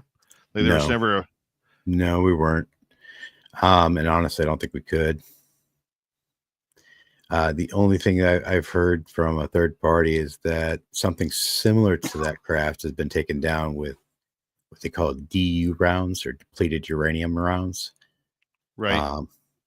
I'm not sure the truth of it, but this is like a telling of a story. So, take it with a grain of salt. But the French government was able to take down a UAP with depleted uranium rounds. So that's interesting. Yeah.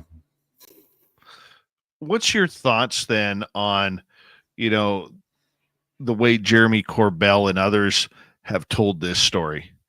I think they're happy to try to control the narrative. I've got a tremendous amount of respect for George Knapp. Me too. And, I don't particularly enjoy the flair in which they portray everything. And I think that they should definitely hold back a little bit more and do a little bit more research before they, bring something out at high noon. Not a fan. It's a bit sensational for me. It's like when I say we don't have it yet, it's because we haven't finished working with it. We haven't finished doing the work on it. And I think that if you don't finish the work and you're just trying to be sensational, it's but I mean, that's what they do. That's their job. So when it comes down to it, at the end of the month, the mortgage's got to get paid. So sensational works. What about somebody like Lou Elizondo? That's a hard nut to crack, and that's a big ball of, I don't want to get involved. I can understand. Nope, that's fine. Yeah, well, no, I like the guy personally. I know him. I speak to him on a on and off general basis, and he's always been decent with me. He's always been straightforward with me. As far as I can tell, he's never actually lied to me. So I can only base it off of my own personal interaction with him. I still blown away by like the pictures of the crop circles and the things of that. We've nicknamed those around here. We actually, in dedication of Lou, we have a T-shirt called the ULP, the Unidentified Lighting Phenomena. Yeah. But I think he should have just done a little bit more due diligence to find out whether or not something was real before he went out. I think he's a victim of his own celebrity at this point, and he gets he probably got a briefing and just went through it real quick and then just went out with it and didn't really didn't vet it as much as it should have been. I think that's most likely what had happened with that. But who knows? Maybe he's a disinformation agent too. You're never gonna know. No, I just wish I could lose weight like he has lately. Holy cow! Happens when I who knows? I have no clue how he does it. Comment from Benno: Dave's beard is being challenged today. Oh, that's nice. Gary's got the color. He's winning on the color right now. But you got the. I mean, you there's something to be said for the achieving the color that you have. It's a point of pride, and I honestly I can't wait till my mind's like that, because then I could be either I can be Jesus or Santa Claus or Noah. I'm pulling for Sasquatch Santa Claus right now. I know you would. Give me a couple seconds here, Gary, before we come back. Thank you tonight to Kitty, Mel WD40 and T-Bone for the amazing super chats. We greatly appreciate it, as well as all of our brand new members on our YouTube channel membership. You can shop at our Spaced Out Radio store on our website. I just put up a bunch of new Bigfoot stuff that you're going to absolutely love, especially an American Freedom Bigfoot. It's awesome. Absolutely awesome. So go check it on out. We're coming back here in about 12 seconds. So remember, we do not have ugly swag, people. No ugly swag. So make sure you check it on out. And we're coming back in 5 seconds.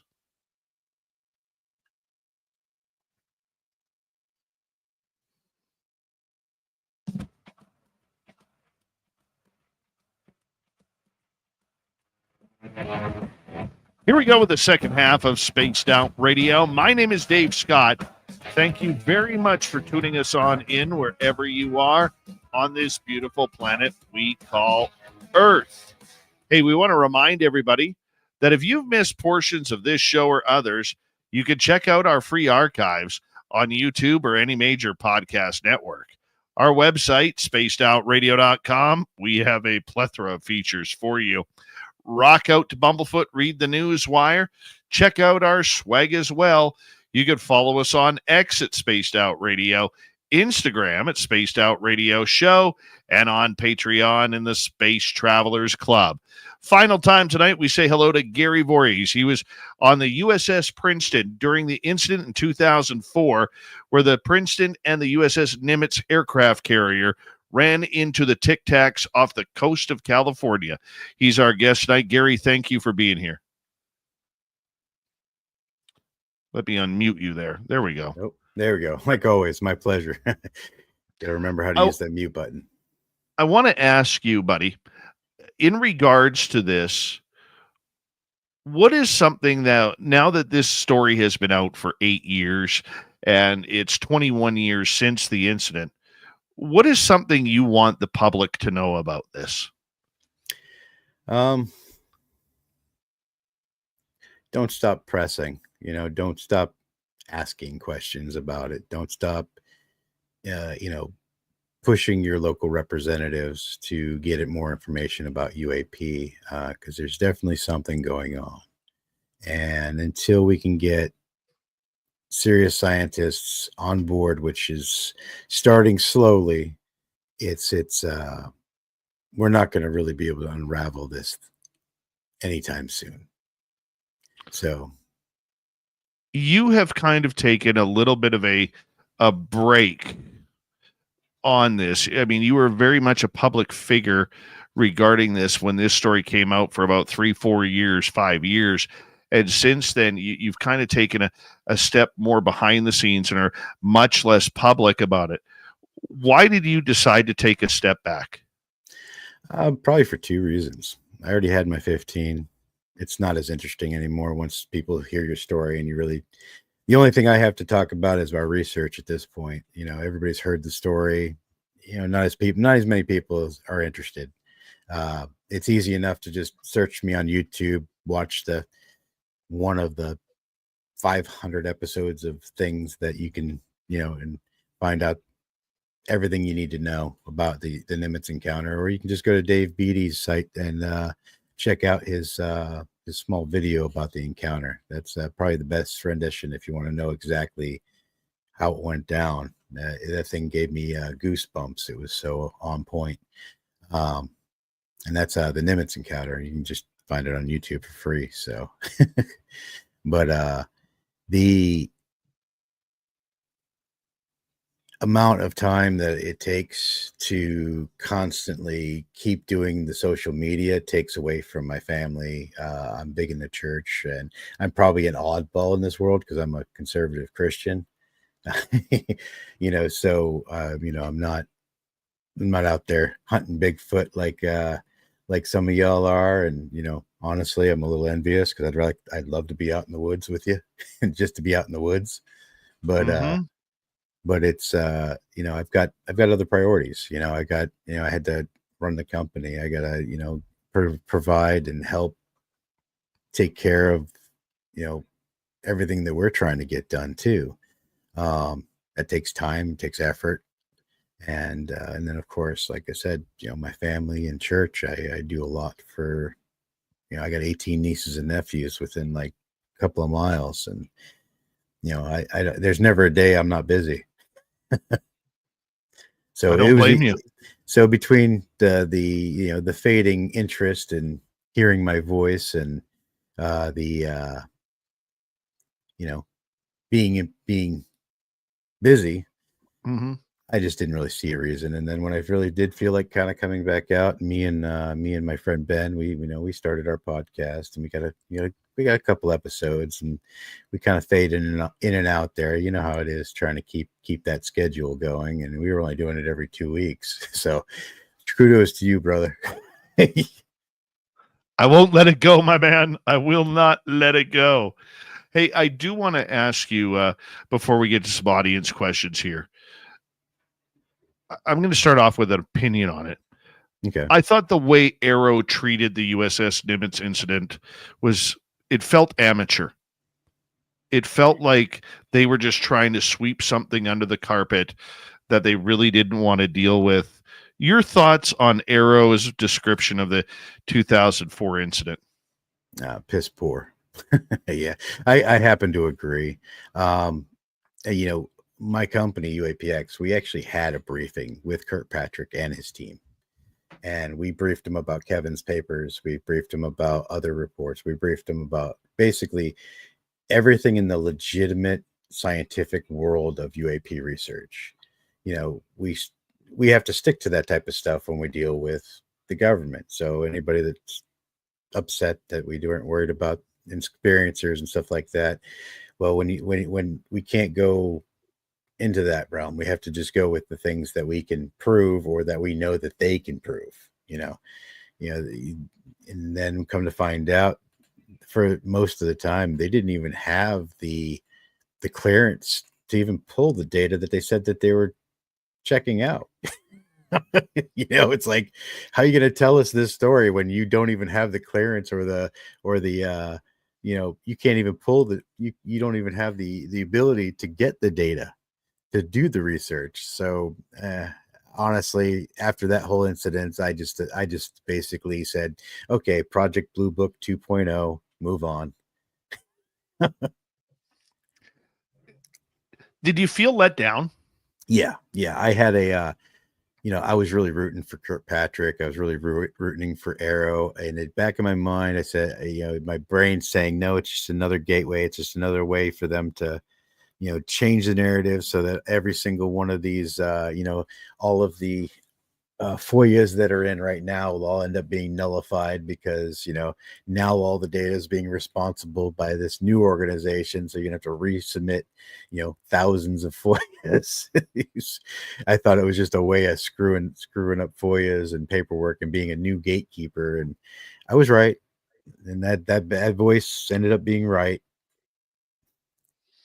Man, all right, let's get some audience questions here. Let's start with Shelly here. Gary, can you explain how you calculated the speed of the Tic Tac, exact longitude, latitude, and where they were in distance? Without getting my college calculus book out, absolutely not. But there's some very, very smart people that have already figured that all out for us. And if you go to the Scientific Coalition for UAP Studies, or SCU, if you type in SCU and do a search, they've done a systematic day by day, point by point analysis of the speeds, everything to do with the Nimitz encounter. So he definitely that's the most in depth I've ever seen it taken care of. They did a better job than the government, that's for sure. All right, let's go to Polly here. If the Tic Tac is ours, who, in your opinion, would be driving them?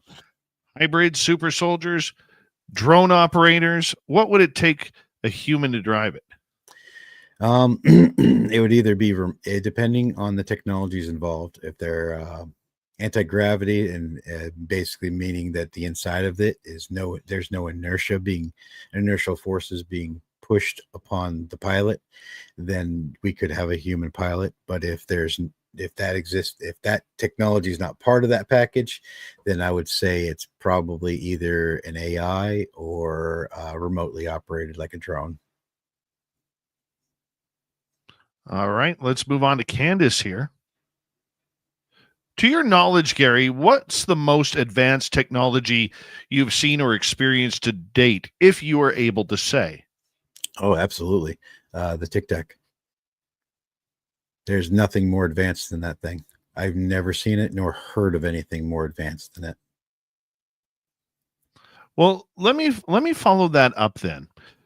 In your years on patrol with the Navy, had you ever had other maybe black project aircraft fly up with you guys or be around you guys, maybe in sensitive areas? I don't know if it did happen. I don't know if you'd be able to talk about that or not. But had there been other encounters? It's unclassified now. Yeah, I ran it. It was the Wasp UAV. That was a black project. Yeah, it was basically a UAV they were using to monitor shipboard activities before we did search and seizure on ships. And at the time, it was all just it was a. I don't know if it was no, I wouldn't say, actually, you know what? I wouldn't call that a black project. I would more call that a prototype project. But as actual black projects, like, here's the NDA. No, I have no privy. I've never had any experience with that, just experimental equipment. All right, moving on here. Let's go to T-Bone. How did you enjoy your time at Skinwalker Ranch? I love the time there. I'm still good friends with all the guys from there. I know Jason didn't. He actually he got pretty messed up on the ranch, so he didn't even come back for the second day of filming because of the first day he just knocked him on his butt, whatever was going on there. So yeah, it was pretty wild. I enjoyed the time there, and they definitely were able to produce some, as you guys would call it, high strangeness. I would call it anomalous activity. I actually have been chatting with Brandon Fugel via text message in regards to an area up here that I'm investigating. And he is very interested in seeing what's happening up here because of the amount of high strangeness.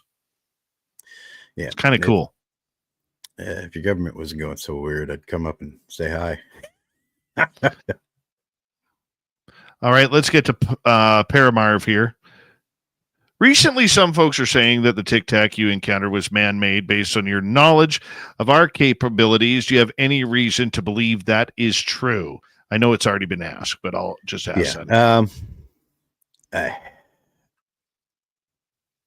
I only know that I saw a crazy advanced technology. I didn't see who drove it. I didn't have any, I lean more towards off-world technology due to how far advanced it needed to be to do the things that it did. But I guess anything's possible.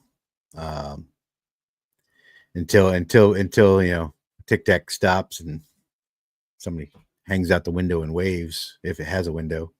I don't think any of us are going to know. But if it's true that Lockheed has this tech, they need to go ahead and launch one. Let's check it out. I've seen it before, so I'll be able to tell you whether it's real.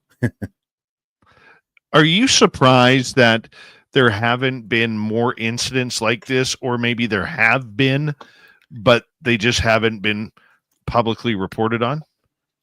Well, they really have been, and it's not just with the Tic Tac. I mean, look at Graves, and 2015. I mean, that's pretty recent, and there's even more recent stuff, and it is being more reported now. That's the one thing that I'm absolutely thankful that the Nimitz encounter did start that ball, so that those the recording and the reporting are completely different process now. A UAP is considered a serious issue now. It's a flight safety. It's a, I mean, I know people are like, why do you military guys always, harp towards all this negative stuff? And I go, well, because there's nothing positive about a something that literally we can't control that can invade our airspace at any time. And sorry, but it's hard for me to believe that the universe isn't a dog eat dog world. It's not gonna change much. It's just bigger. No, very true. Very true. All right, let's move on to another question here. Let's go to Necessary Dialogue, who is asking, what is your speculation on why UFOs are being kept so secret?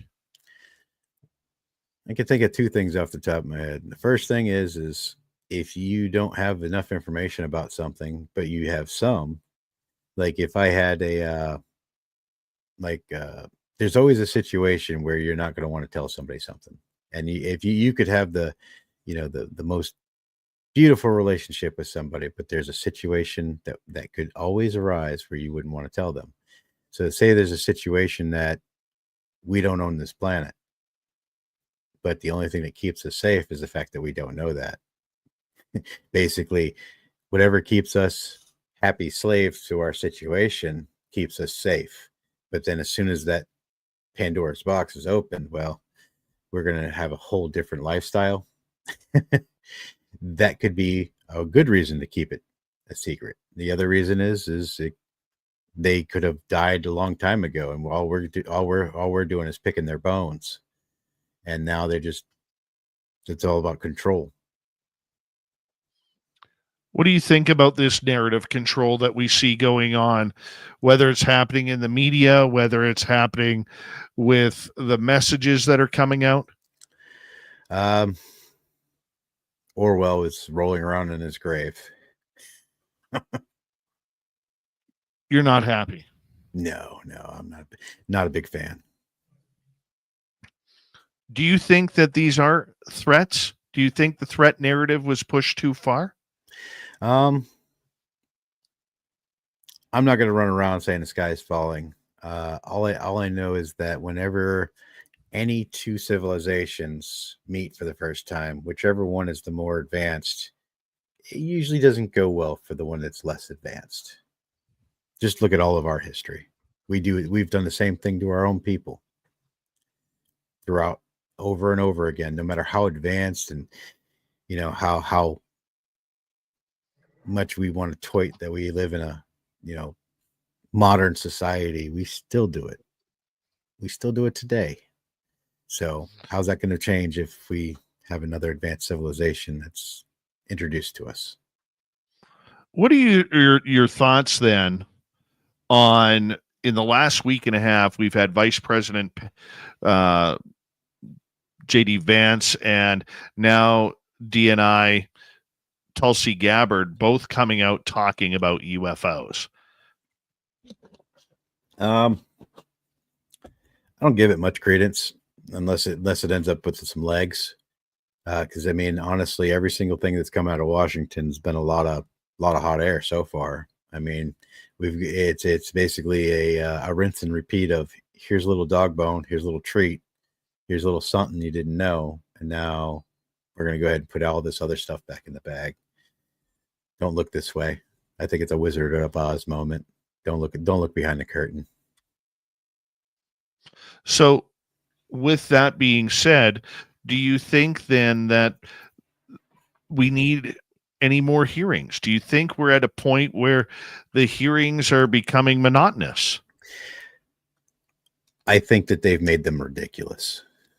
They should have kept with the scientific fact first. They should have kept with what can be proven first. They should have kept with what they have, at least the evidence to show that there's something going on that needs to be researched. If if they're sitting in the same boat, but they just have a pile of data, they need that. And I know the reality is that there's 15 different organizations that all have a pile of data that's all related, but never ever going to see the light of day, and they're never going to work together. The one thing that you can take from Lou's book is how he highlighted how government agencies work unwell with each other. even their inner office relationships did not work well together with sharing information. So to me, it seems like a big obfuscation of evidence, obviously, but one that they want swept right back under the rug, because if we don't ask about it, it doesn't happen. Yeah, I would say keep pushing, keep doing the hearings. Maybe we'll get something actually happen in the future. I mean, look at the hearings that we had, in the past. I mean, they're now referenced based off of these new hearings, and it could be the difference in the future of finding out some type of truth. Do you think the politicians involved with this truly want some sort of disclosure, or do you think that, or let me say, or do you think that they're just doing this for the publicity and the popularity of the UFO topic? Yeah, I don't think any politician cares about anything other than getting reelected once they're in. You know what I mean? You might have, whoever's, I would say after the first 3 years in politics, that every single politician is just out to keep their seat, whatever they are, a congressman or a representative, whatever they are, all they're worried about is keeping their constituents happy and keeping that seat. They don't really, as long as everything stays good, stays status quo, and we all keep our little bubbles, that's all they're after.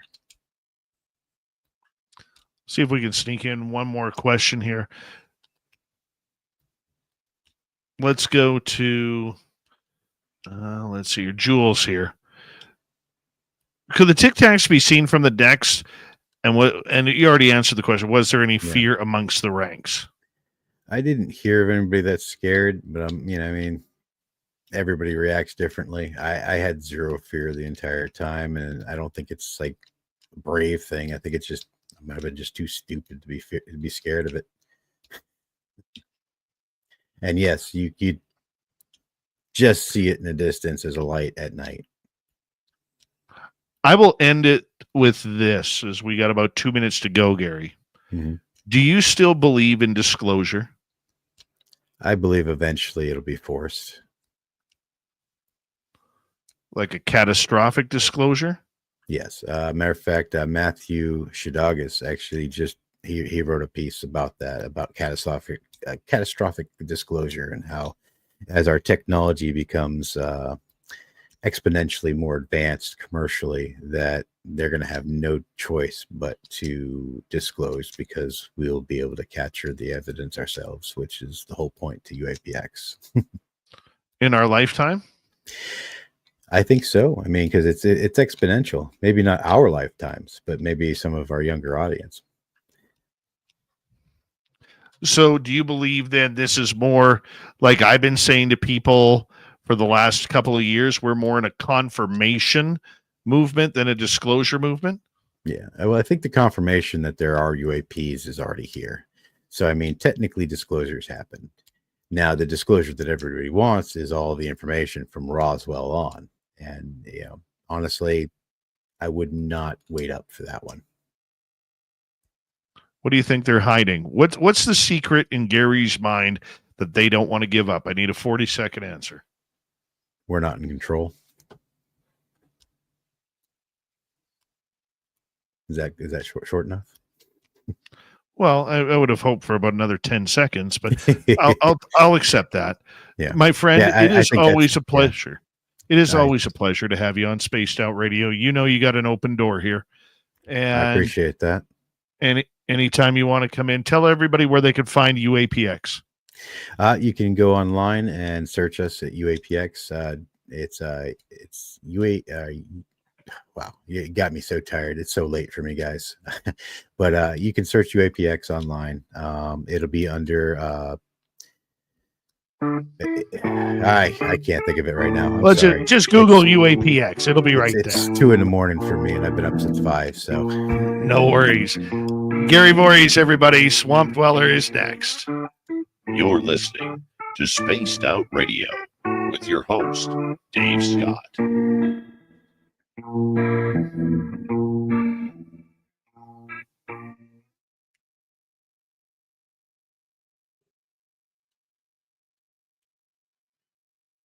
Gary, thank you, buddy.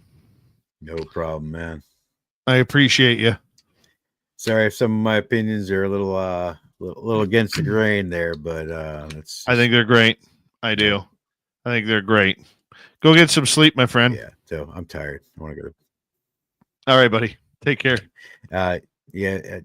If you give them my link tree, they can find everything there.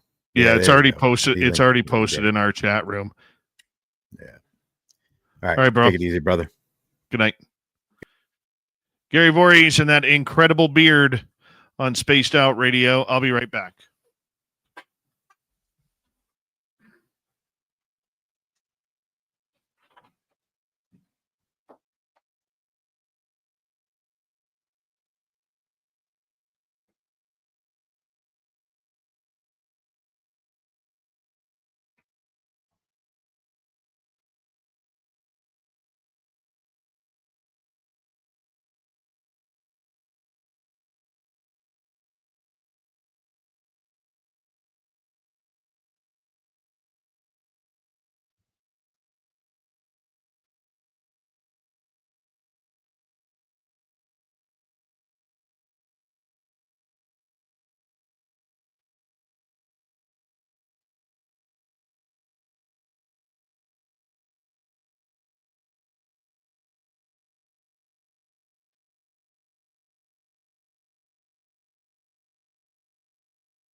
All right, let's bring in little Timmy James.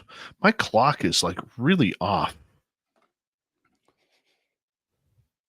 It is 3 minutes. Thank you tonight to Kitty, Mel, and T-Bone for the great super chats. We appreciate it.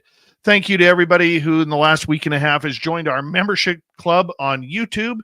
We greatly appreciate that as well. And shop at our Spaced Out Radio store. We do not have any ugly swag. No ugly swag. Here we go.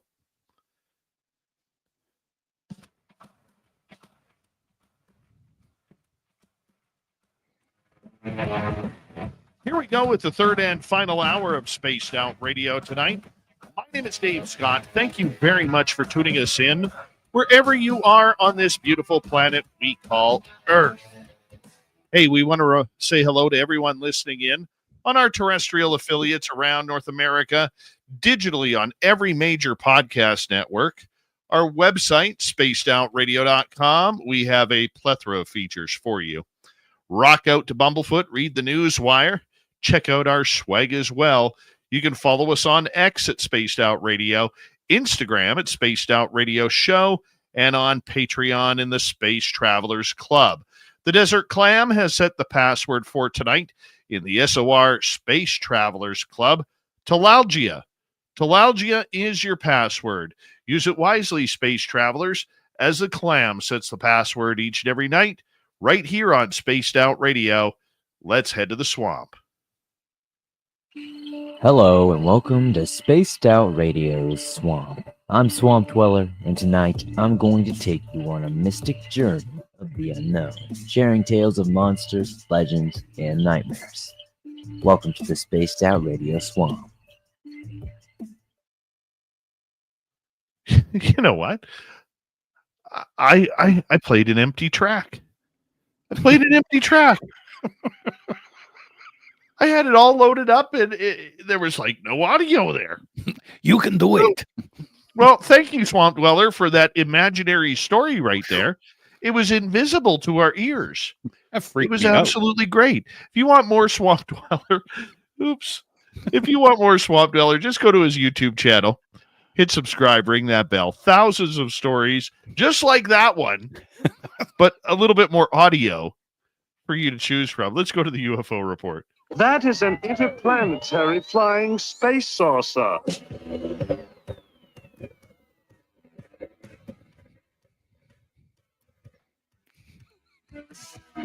You have made me very angry. Very angry indeed. Little Timmy James is here with the extra long UFO report here. Tim, how you doing, my man? Good, man. I'm not going to be able to sleep after that one. Oh, me either. Holy. Oh, that one was scary. Totally scary. But what do you do? Hey, what do you do? Yeah, that's what you call live radio. That's exactly right. What's new, sir? Oh, not too much. You know, I'll be honest. It's that time of the week where I start to get really excited about our adventures into Flight 21. Yes, I'm looking forward to it, and I am so relieved about getting all that audio recovered. I was like, "Oh no!" It happens. Yeah, you got it though. I did. Even brought. I mean, I was thinking about bringing my laptop to work today and letting it work on it, and yeah, so it worked out well. Well, it's pretty amazing. Pretty amazing, my friend. Yes. It's going to be you're doing so much work for us here on Spaced Out Radio, getting everything ready for our adventures and editing them. And, you know, the only thing I really do is drive. I kind of feel bad about that. No, I wouldn't. And you host it. And yeah, you're the leader of the pack on this, buddy. And it's going good. Dave always says, Tim, you need to get in front of the camera more. And I'm like, I'm pretty good back over here. But yeah, it's good. And I enjoy every moment of it. And I'm glad that everybody else is enjoying it too. And yeah, it's more than I expected. That's for sure. It's pretty awesome is we've been having a lot of people Mm. asking, is Lolly Bennett coming back? Right. Are we going to bring Lolly Bennett back? And the answer to that is yes. Oh yeah. Yes, we are.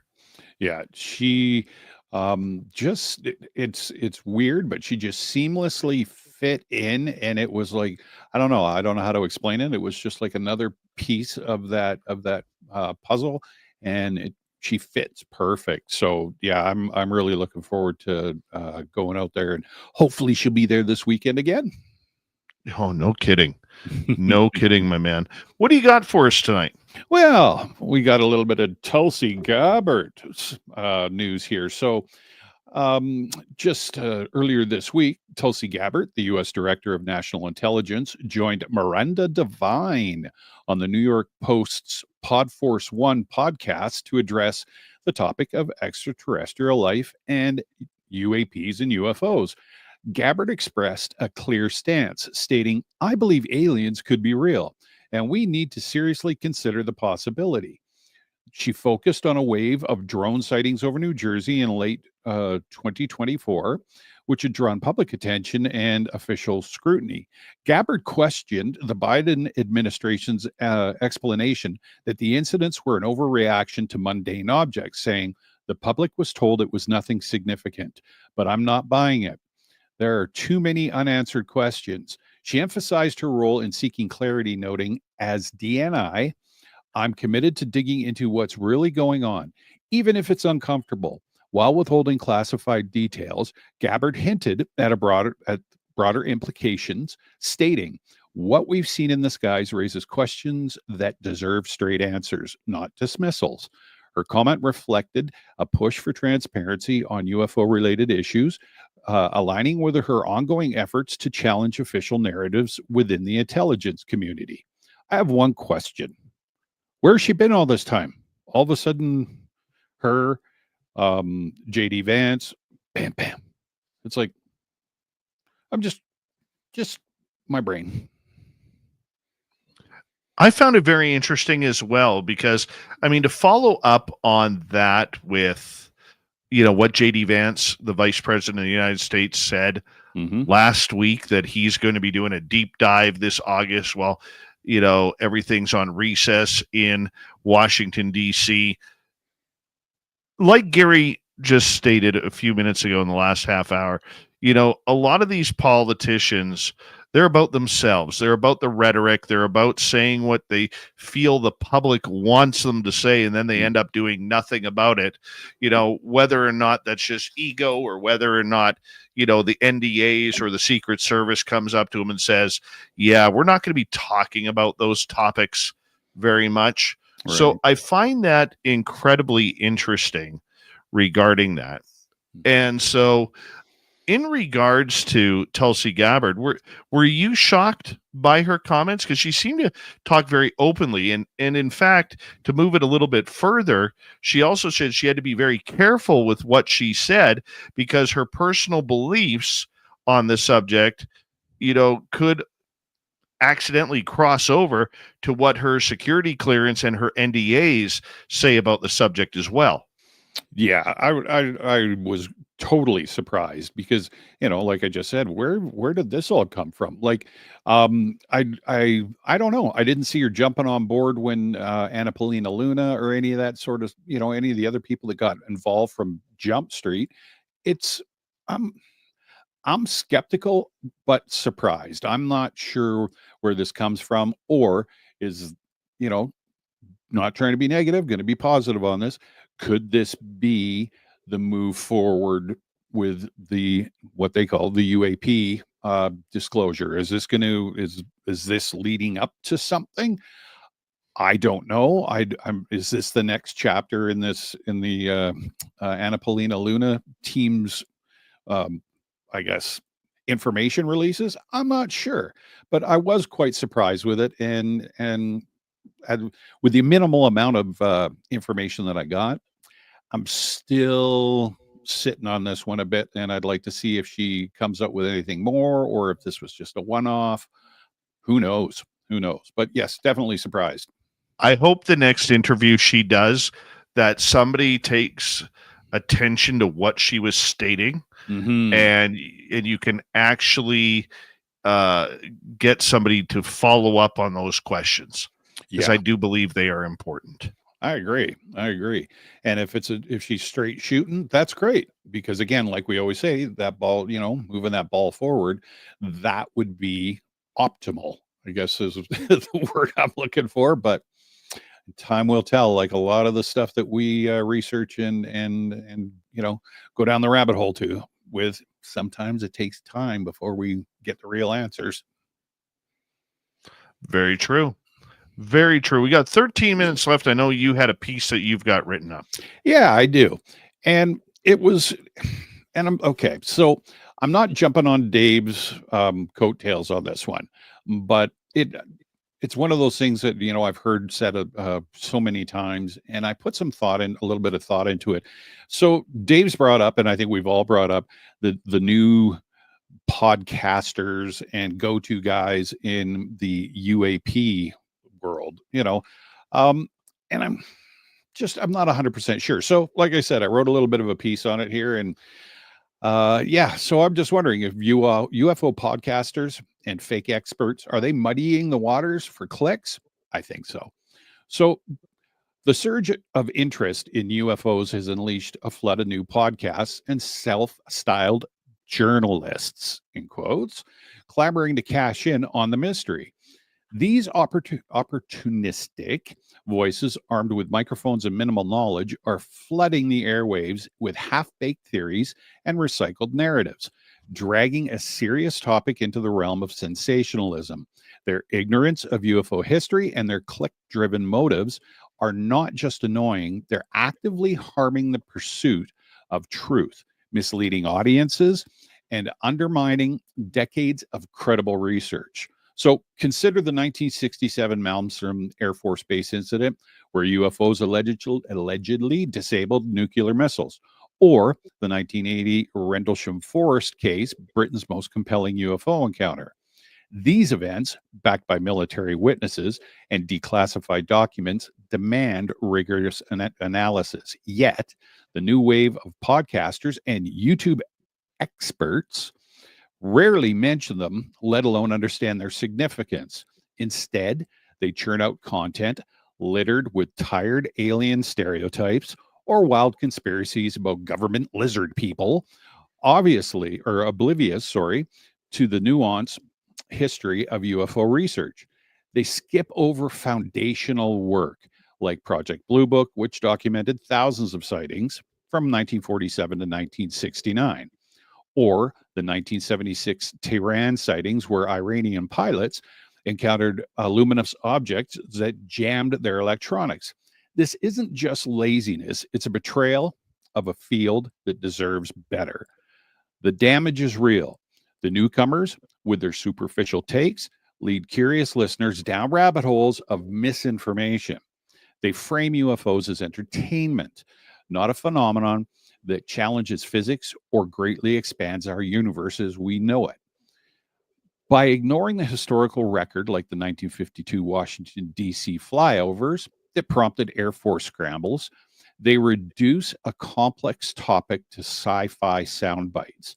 This misleads audiences, and especially younger ones, who might dismiss UFOs as a joke, or worse, swallow unverified claims whole. The result? A public that's either critical or gullible, neither of which serves the quest for answers.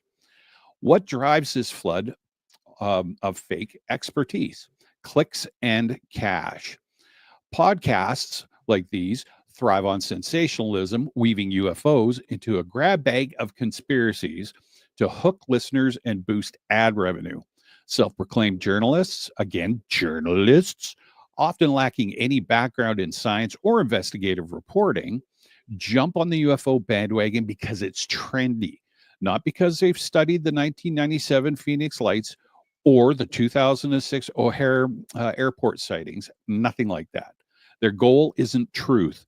It's downloads, subscribers, and Patreon dollars. This mercenary approach cheapens a topic that has gripped serious minds, from astronomers like J. Allen Hynek to whistleblowers like Robert Salas. It turns a profound mystery into a circus where the loudest voice wins, not the most informed. The cultural fallout is serious.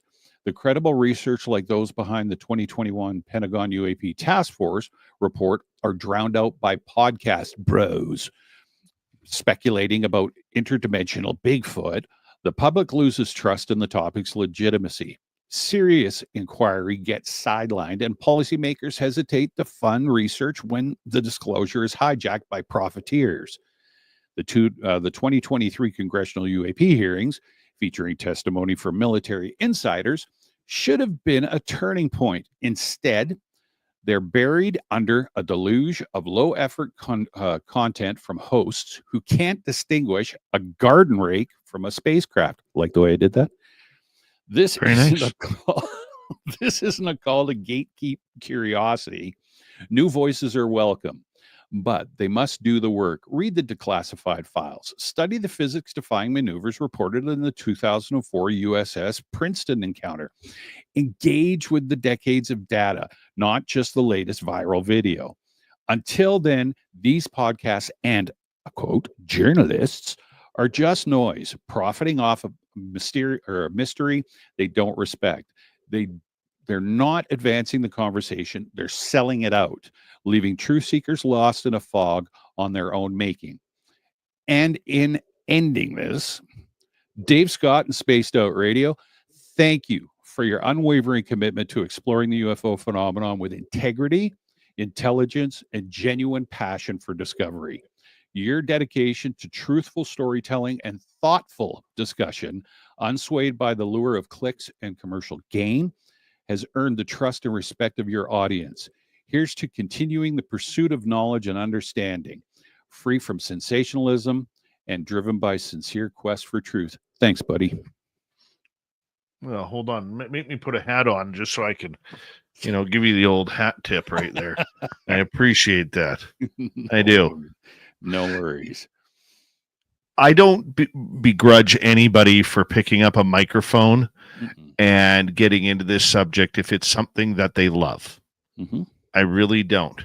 But the problem that we have is the people who continuously push themselves as experts in the field. Right. I could tell you right now, I've been doing this show for 10 years. I am certainly no expert on this topic. I'm not an expert on Rendlesham. I'm not an expert on Roswell. I'm not an expert on Kecksburg or Shag Harbor or anything like that. My job is to make sure that we bring those stories to light on this show for our audience. That's what we do. Absolutely. That being said, you're right. It is a lot of this about clickbait. It's a lot about trying to,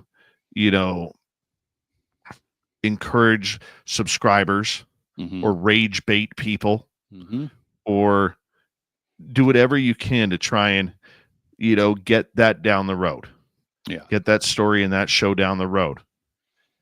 And I believe it goes a little bit deeper than that because 95% of the shows like ours out there, okay, they are struggling with minimal subscribership, minimal viewers. Okay. But they know how the social media game works. Right. They understand, this younger generation understands YouTube. They understand TikTok. They understand the importance of shorts and everything. And that is what is driving their subscribership. It may not be about knowledge or anything. And we also have to realize there's two different ufologies. There's ufology that has been around since this subject became a matter of interest for many people. And then there's UAPology, which really started the new wave, as we talked about earlier with Gary Voorhis, about the 2004 Nimitz incident and what has happened since then. And that newer generation, doesn't matter if you're in your 20s or in your 70s, and you just started following it because of the Nimitz, that new wave of ufology, they haven't taken to the older stories, like you said, Rendlesham or whatever the stories may be, the White House incident, because they haven't been told about it. Right. Okay. When New UAPology came out, it was all about the Nimitz incident going forward. Like UFOs just started in 2004. This is simply not true. Right. But that is their Roswell. It's not your Roswell. It's not my Roswell. It's not ufology's Roswell. It's UAPology's Roswell.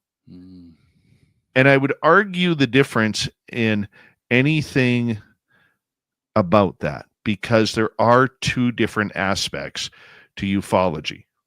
Right. There are the people who call it UFOs, and then there are the people who call it UAPs. And that's why we have T-shirts on our website that say, know the difference. Absolutely.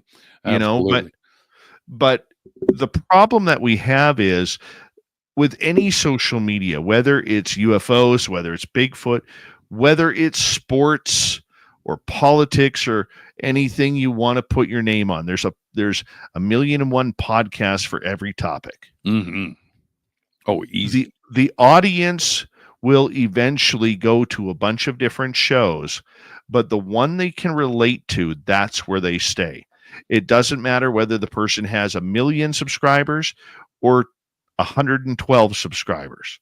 That's where they go, because that's where they feel that their opinion most aligns to. They're not interested in hearing a roundabout subject like many shows of the older variety, and we're one of the older varieties as out there. They're not interested in it. They want to align with what they believe, and you can't blame them. You can't blame them. If that's where a person feels comfortable, good on you. Listen to it. There are people who listen to us across the North America who and the world who think that, you know, we're the best. But there are others out there who say, no, that's not the best. Spaced Out Radio is not the best. It's Coast to Coast AM, or it's Jimmy Church, or it's that UFO podcast, or it's Podcast UFO or UAP Studies, whatever it may be. And that's good. Yeah. There's some good shows out there, man. Oh, I yeah. just named a few. Okay, but there are dozens more out there that are incredibly amazing. But the oversaturation gets it. And the other thing about it too is a lot of these channels, they have become just a drinking game among buddies, where they sit around, they have a few beers, they talk UFOs, UAPs, what have you, and they don't care if they have 8 viewers or if they have 168, and that's okay. Sure. That's okay. Everybody's allowed to have fun here. Absolutely. You know, but like you said, keep it fun. Don't try and be an expert. No. You know, I watched one person in this field, and I got to be quick here because we're about to run out of time. This person got a television show 6 months into ufology, claimed that she was a UFO expert. And then in another show claimed that she's a journalist. Never worked a day in journalism in her life. But that's our field. Fortunately. Know the good from the bad. Thank you, little Timmy James. I got a real important topic coming up on the Dave 101. This is Spaced Out Radio. Your host, Dave Scott.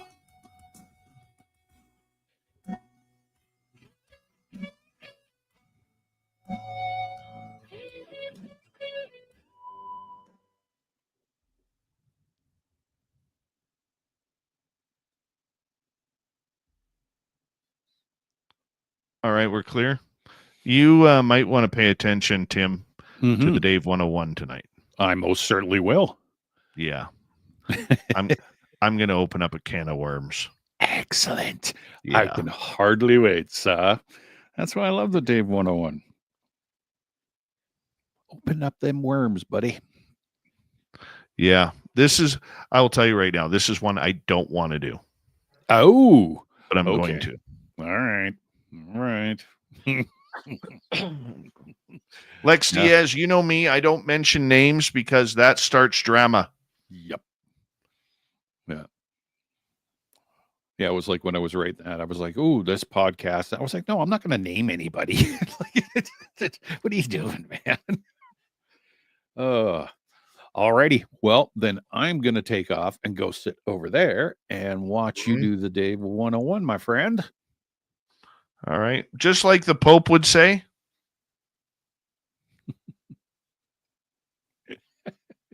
Right?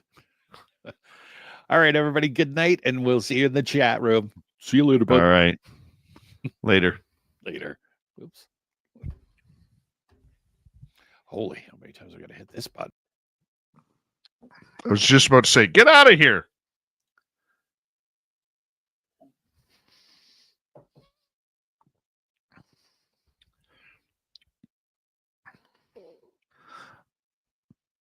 I don't like mentioning names because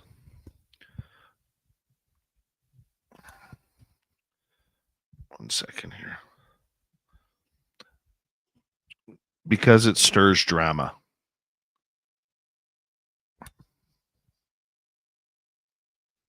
Unfortunately.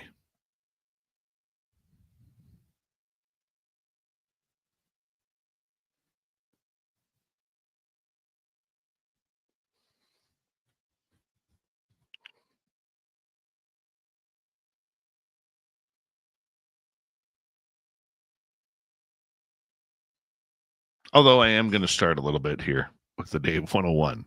What an oxymoron right there. I don't do it, but I'm going to do it.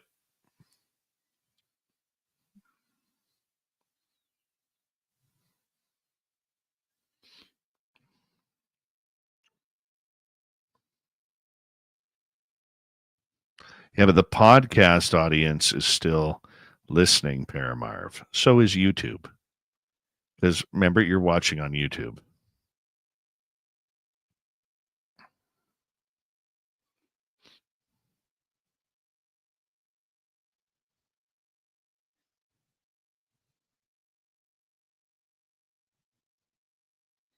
I'll rock the boat next.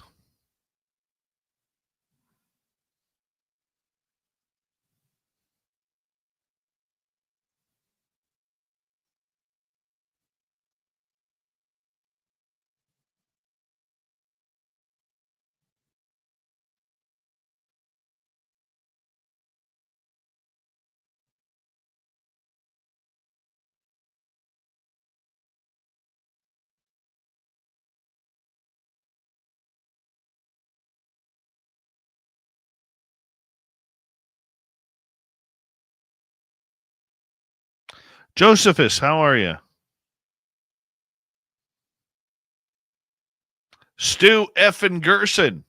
What's happening, my friend?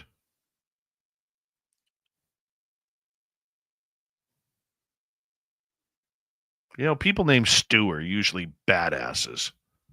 PRM, how you doing?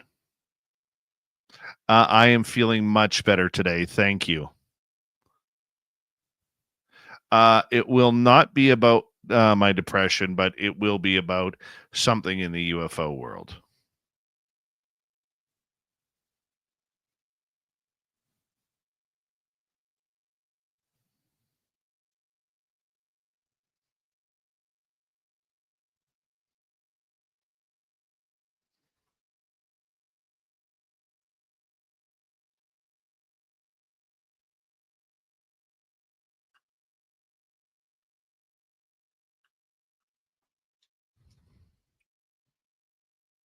Thank you tonight to T-Bone ×2, Mel WD40, and Kitty Caddywhack for the amazing super chats tonight.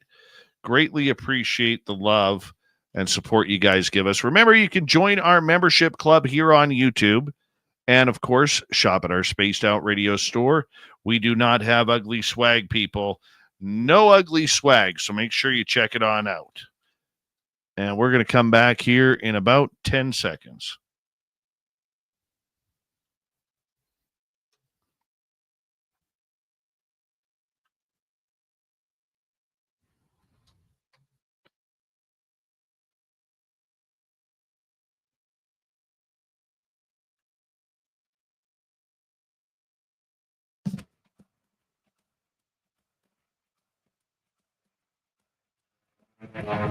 We've rounded third. We're heading for home tonight on Spaced Out Radio.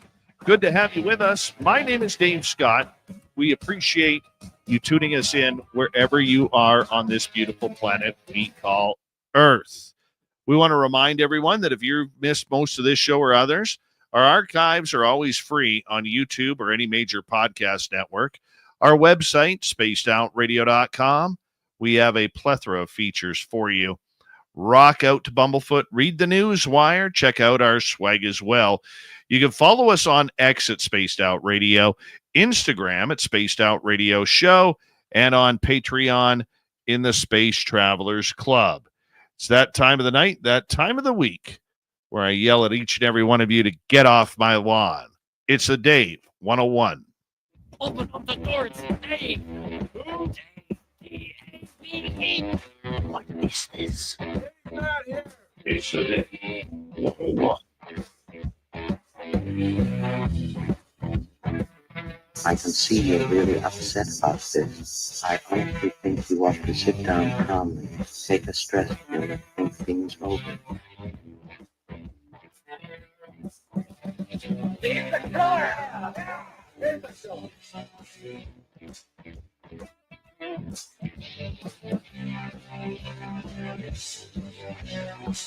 It's a mess.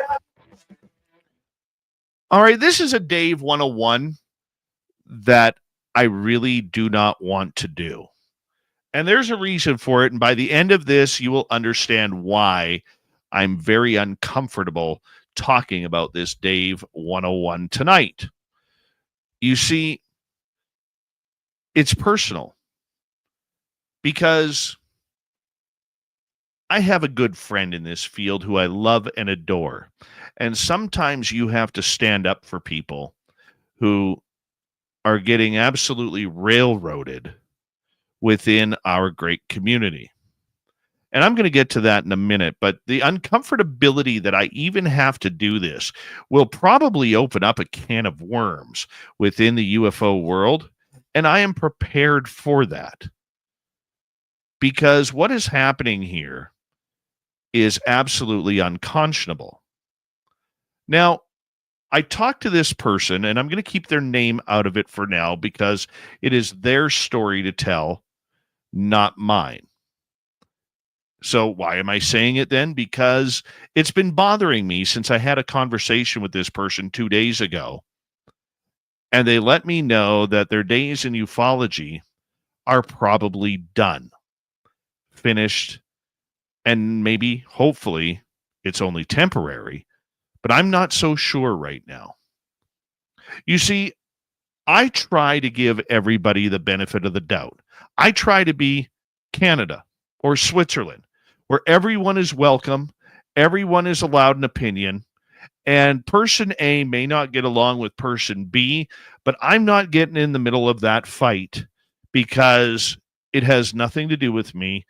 And in my job as a media player, as a journalist, and as an outlet, I need to remain neutral on every topic we talk about. And look, I have had guests here that I have disagreed with vehemently. But you'll never know because it's not my job to throw my opinion at someone else. It's your job as the listener in order to oh, my tongue just got tied there. It's your job as a listener to decide whether or not that is where you want to align with or misalign with. So let's get back to the person in question. Once again, I've decided to leave their name out until they decide to go public with it. This person has just deleted their X account because of harassment. And it's the type of harassment that I never thought I would see. In our community, there are extremely good people in our field who would not hurt a fly. But there's a fringe minority out there that seems to forget that outside of ufology, we have lives, we have families, we have jobs, we have mortgages, we have bill payments. We have everything that goes along with having to live life. UFOs is a topic of passion. It could fire people up, whether you're on the experiencer side, you're on the scientific side, or you're on the government intelligence community side, or maybe you're just an enthusiast. It has many different avenues. And a lot of times those avenues by the fringe minority who loves to stir things up sometimes crosses the line and gets personal. This person who I have known for about 6-7 years, who I trust and love dearly, is likely now going to have to leave this field because of certain people whom we don't know yet who they are, who have made it part of their priority to try and ruin this person's life. This person, and this is hard for me to say, has had Child Protective Services called on them twice, even though they are the perfect parent to their children. This person has had strange people in odd vehicles showing up at their door in the night, in the evening, and during the day. This person has been suspended from their job twice, all because of UFOs. Think about that for a second. For having an opinion and researching UFOs, this person has had their personal life ruined by someone, a fanatic, a nut bar, whatever you want to call them, who has nothing better to do than to take a disagreement or two and push it and align it into my friend's personal life. Now, I love this person dearly. I really do. And listening to this person get extremely emotional to the point of tears on the phone a couple of days ago absolutely wrenched my heart. And the unfortunate part of the internet world is sometimes a person needs a hug, a long hug, and a rub on the back just to be able to whisper in their ear, everything is going to be okay. And I stand with you. But in the internet world, you cannot do that. You can't do that because of the distance of communication, how easy it is today. I'm uncomfortable even talking about this. I normally don't get into this, but this is UFOs. People, we're never going to see disclosure. Doesn't matter if J.D. Vance is talking about it, Tulsi Gabbard, Lou Elizondo, Chris Mellon, Jeremy Corbell, George Knapp, George Norrie, whoever you want to talk about on this subject. We're never going to see disclosure. It doesn't matter whether you love or hate Elizondo. It doesn't matter whether you love or hate Trump, or love or hate Obama, or love or hate J.D. Vance, or Tulsi Gabbard, or Nancy Mace, Tim Burchett, Anna Paulina Luna, the names that keep cropping up in this story. It doesn't matter. It doesn't matter whether or not you like Jesse Michaels, Chris Ramsey, Dave Scott, Jimmy Church, Dave Schrader, whoever. It doesn't matter. There is a line that has been crossed when it gets personal. And when you put your name on social media to this topic and you are a player or a pseudo player that makes you pseudo famous in this field, you're taking a chance with people playing with your life. Now, I'm not saying an unaliving type of situation, but what I'm saying is a doxing or making things in trouble. Now, I know with this person, there has been complaints filed to different law enforcement agencies. They don't know who is causing it. They don't know if it's one person or multiple people. They don't know if it's government initiated, which I doubt.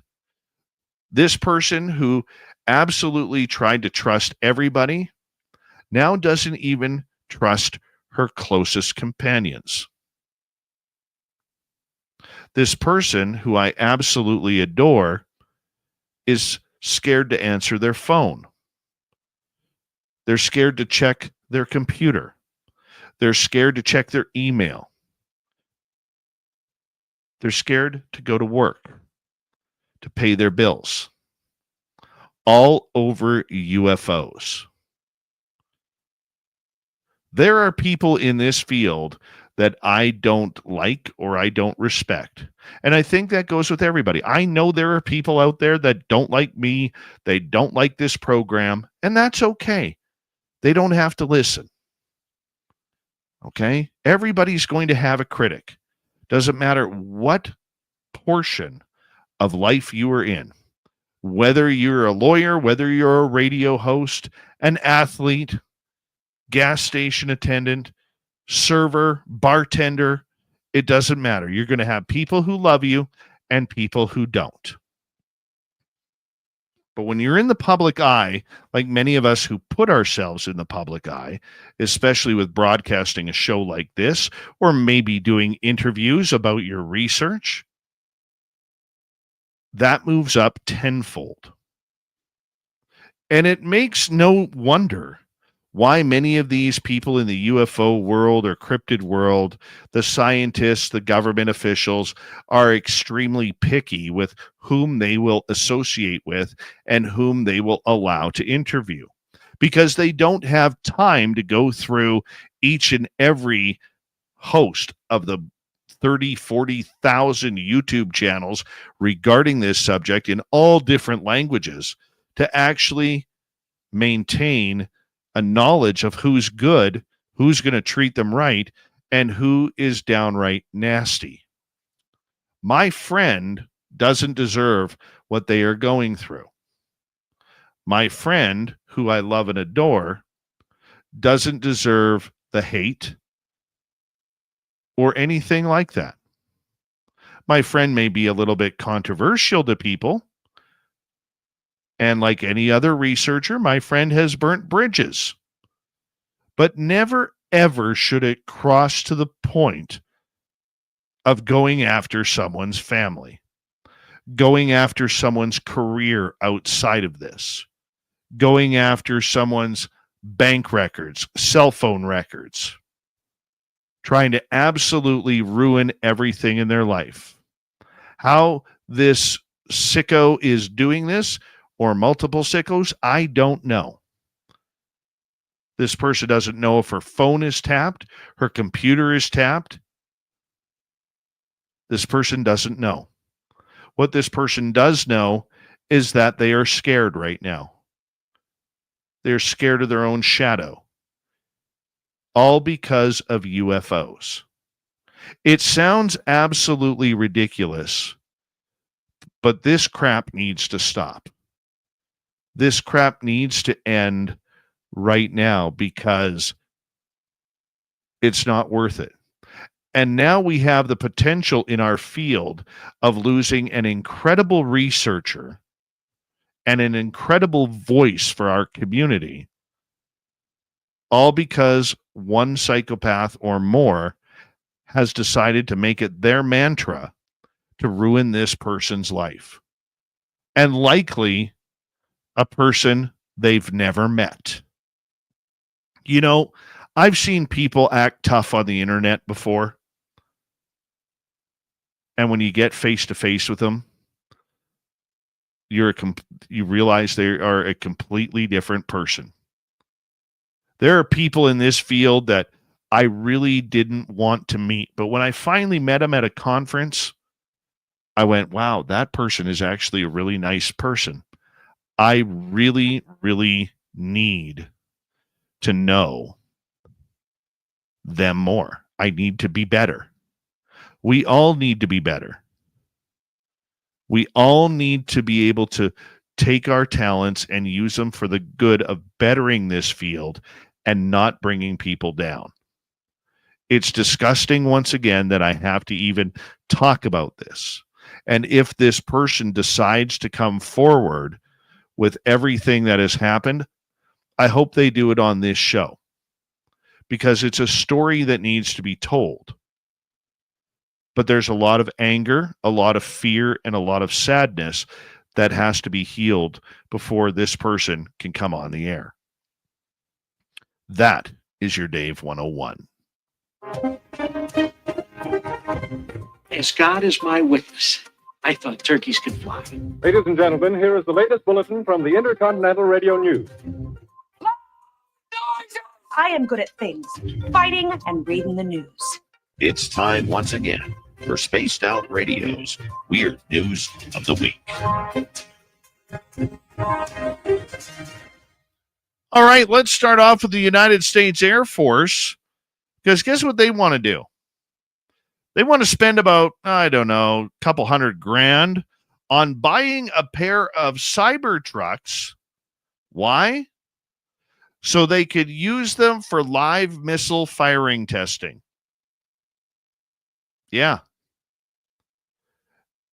Yeah, the Air Force wants to blow up a couple Cybertrucks, looking to buy 2 of them to use for munitions testing, as they will likely soon start appearing on the battlefield, per documents posted on a U.S. government contracting website.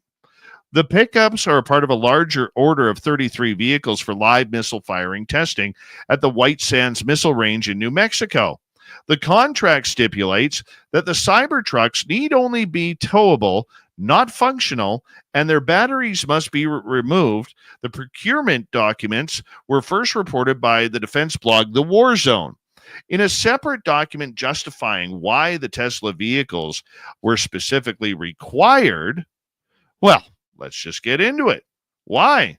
The contracting officer said the U.S. adversaries were likely to begin using the stainless steel-clad trucks on the battlefield due to their durability. In the operating theater, it is likely the type of vehicles used by the enemy may transition to Tesla Cybertrucks, as they have been found not to receive the normal extent of damage expected upon major impact. The Air Force and Tesla did not immediately respond to the request from comment from Business Insider, but Tesla's CEO Elon Musk said the pickup was built to be apocalypse-proof when it launched in 2023. Last year, Chechen warlord Ramzan Kadyrov showed off a modified Cybertruck decked out with a machine gun that he said would be sent to the front lines in Ukraine. Kadyrov later accused Tesla of remotely disabling the would-be war machine, calling Musk not manly. Experts previously told Business Insider the Cybertruck would be useless on the battlefield. The electric pickup also has faced 8 recalls since its launch, for issues including parts falling off and the accelerator pedal getting stuck. Musk predicted Tesla would eventually sell over 250,000 a year in 2023, but the automaker has sold only 10,700 so far this year, per auto industry consultancy Cox Automotive. Yep. About 3 million. You think they're about $100,000 a piece. So it's 3.3 million that the United States Air Force wants to spend on Tesla Cybertrucks to blow them up. What do you think? Good investment or a waste of money? Leave that to you. All right, sticking with politics here.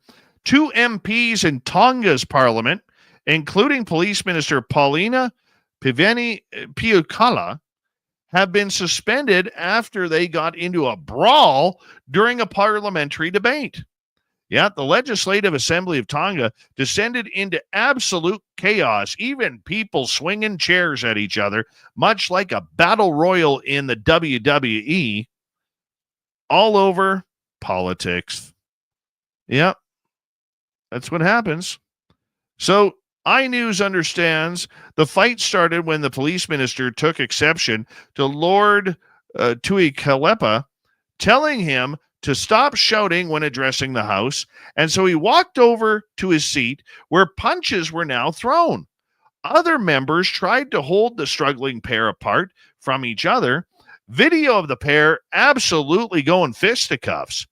like a good hockey scrap at center ice, began circulating on social media, Speaker of the House, Lord Fakafuana, Lord Fakafuana, ruled that the actions of the pair amounted to disorderly conduct, and he suspended them for 5 days. Both members are excluded from parliamentary proceedings, and they can't collect their salary for those days. In a statement from Parliament, Chief Clerk said the Lord Speaker's decision reflects the Assembly's commitment to a safe and secure workplace, along with upholding the integrity of the legislature. The MPs will be able to resume their duties on Monday. It's not the first time the pair have been in conflict with each other. Last year, they were suspended from Parliament after a shouting match that allegedly saw threats of violence. Oh, these codgers, man. Oh, you know what? Both of them just need to grow some hair, sit back, relax, listen to some Bob Marley. Maybe watch some wrestling. Maybe they've been watching too much wrestling. I don't know what it is. But something about politicians brawling, I just think it's funny. I do. Maybe I'm a little bit sick of the head that way, but that's okay. That's okay. Big thank you tonight to Gary Voorhis, talking about the Tic Tac incident. Little Timmy James for the UFO report. And Mr. Ron Bumblefoot Thal for rocking us out here on Spaced Out Radio each and every day and night. Bumblefoot is the official music of Spaced Out Radio, rocking us in and out of every single show. Get your horns up for the guitar god himself. Special thanks to everybody listening in at work, at home, in your cars, wherever you may be. Thank you to everyone in our chat rooms tonight. YouTube, Twitch, LGAP, Facebook, Spreaker, LinkedIn, Space Travelers Club, and on X, hashtag Spaced Out Radio. Remember, this show is copyright by Spaced Out Radio and Bigfoot Broadcasting Limited. Thank you so much for choosing to share your evening with us, because together, my friends, we own the night. Mr. Bumblefoot, we need a favor. We need you to take us home.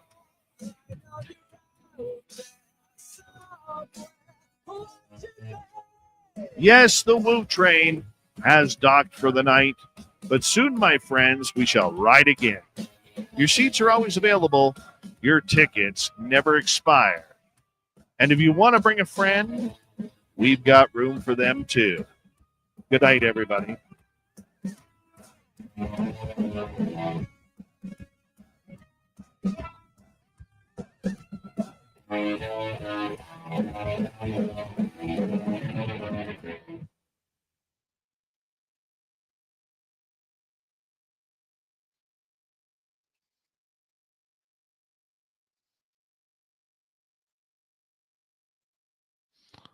All right, we're clear. Good show, everybody. Good job. You did well.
Let's see here.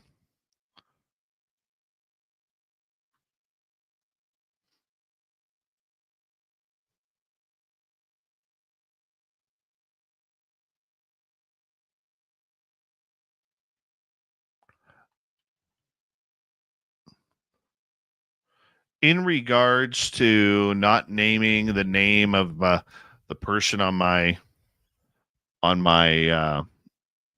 Dave 101, let's not, if you could do me a favor, don't do any sleuthing on it. The story will come out when this person is ready to come out.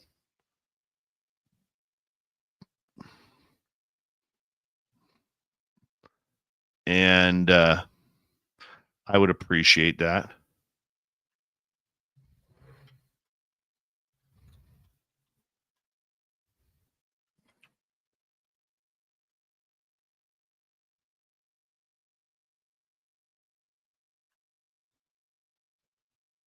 You know, in the end, you guys could do what you want to do. But if this person chooses to do that, I would appreciate that. I didn't know that Grush lost his website. Did he lose it or just take it down himself?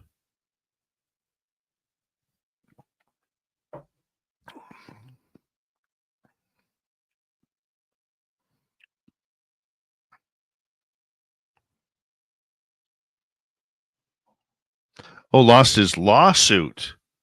Oh, I did not know that.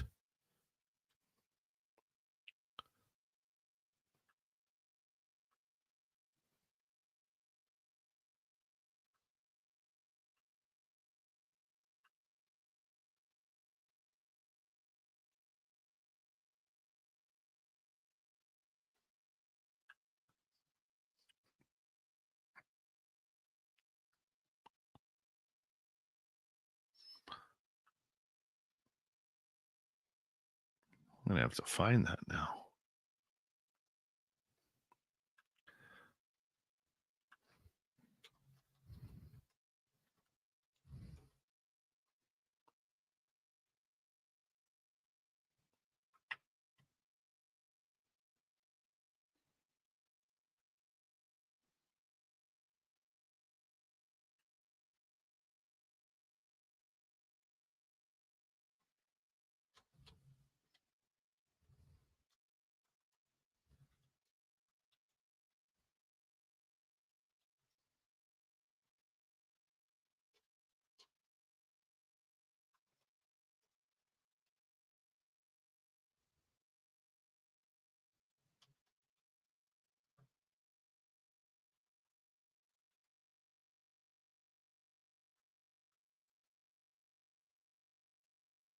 Thank you for that.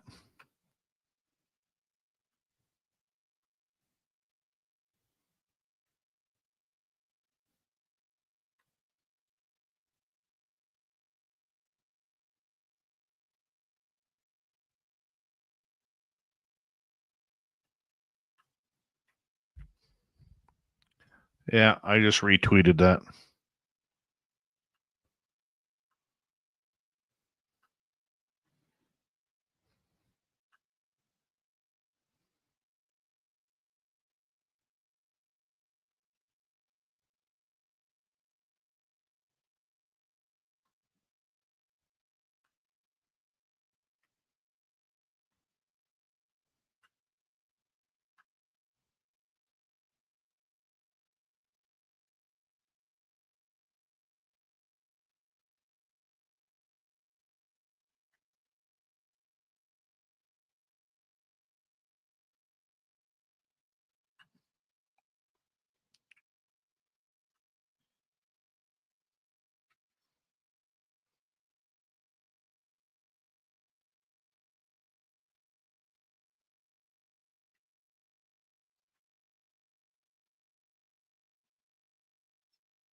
I'll be honest with you, I'm surprised that lawsuit got thrown out.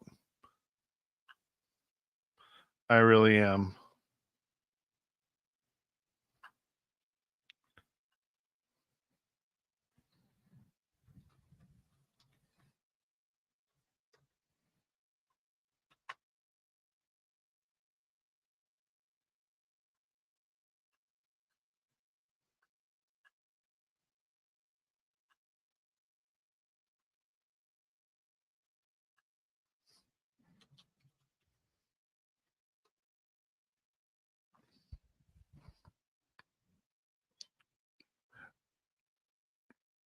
The thing that I don't like about it is it opens up a really bad precedent on pirate journalists to use private information regarding their person's mental health, just because they don't like the topic.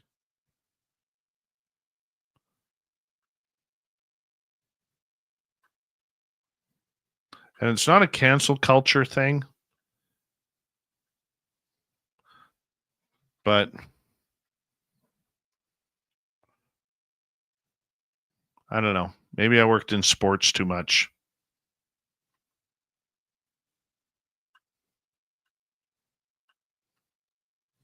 I don't think the police did anything wrong because it was a FOIA request.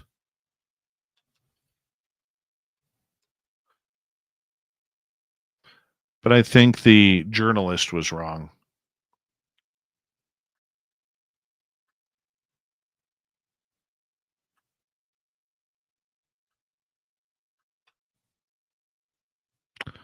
$10:17.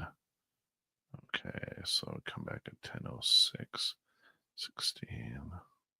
Dry Toast, the best name on YouTube, right there.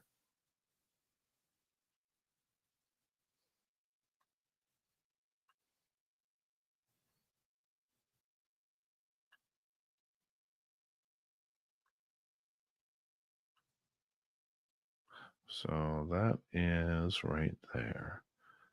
16 or 616 should be around here. Gotten the technology like a working ship or something like that. It's hard for me to believe that they developed that technology.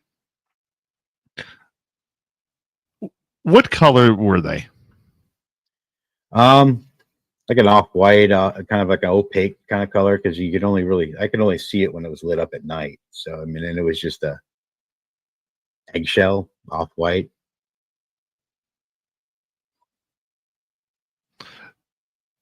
And their size?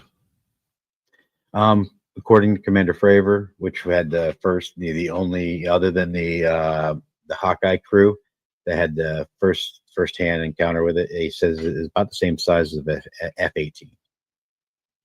So about 47 feet. Roughly, yeah. Yeah. No wings, no propulsion systems, just looking like a propane tank at the gas station. Some type of something's coming out of the bottom of it, and that's it. And they weren't anything big enough to, be considered some type of propulsion. But the most amazing thing about it was his heat signature. Everybody's like, well, it didn't go very fast, or this or that. And I go, it didn't go very fast while we were tracking it. You're right. But when it got intercepted, it was running around like a bat out of hell. And then on top of that, the entire heat signature for the whole thing was universal, like meaning that the entire thing was the same temperature. That just doesn't happen. Because I mean, just straight physics alone of something moving through the air is solid. It's not solid enough for us to, not be able to move through it, but air has mass. It will cause friction. That's why we have an entire aerospace industry that has to figure out exactly how to keep those big, Pringle cans in the sky because of friction and air, the force of air. And there's no way in heck you can tell me that they, that there wasn't some type of, there should be hot spots on the heat signatures. There should be some type of evidence of it moving through the air. You know, I mean, when it goes from 28,000 feet to sea level in 0.7 seconds, when the shuttle does that, it's bright red. You see the friction of it coming through our atmosphere. Mean, this thing had one heat around the whole thing, and then unless I could get a hold of the metadata, I couldn't tell you what the temperature was, but that's just not possible with our technology. Were you able to listen in on the radio conversations as this was going on? I heard a little bit the tribes, and I do too. If it doesn't come within my bubble, I'm not going to really react to it, other than if somebody asks me my opinion.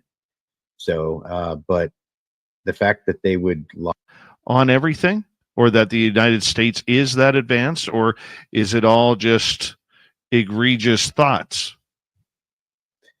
Well, if we do, like I said, if we do have advanced technology like that, then we got a bigger problem than whether there's aliens present on our planet. We got an issue of our government that lies to us, which we already knew that. I mean, most people already, especially in our circles, we know the government lies, but there's good lies and there's bad lies, and then there's going to be people that say no lies are good, but there's an unfortunate truth to the world that we live in a nice sugar-coated reality where we get to live our day out, day in and day out. We don't have to worry about, third world countries and things beyond our borders for the most part. We get to live our little, our nice little lives. And I do too. If it doesn't come within my bubble, I'm not going to really react to it, other than if somebody asks me my opinion. So, but the fact that they would lie to this extent and literally keep mankind from advancing with this kind of technology, this is mankind advancing type of technology. So if this is the truth, it's so much worse than aliens. And you finally got me to say the A word, 17. but couldn't have been. It's so much worse than off-world technology. Then it's I'm listening for a bullshit. That's what I'm inexcusable. listening for. I'd say it would be the reason for literally uprooting our entire government. It would cause all kinds of problems if that were actually a reality. So when Ross Coulthart kind of brought that story out, and I had been talking about this for about a year and a half, Gary, what was your thoughts when that story came out? Bullshit. There it is. Bullshit. Bullshit.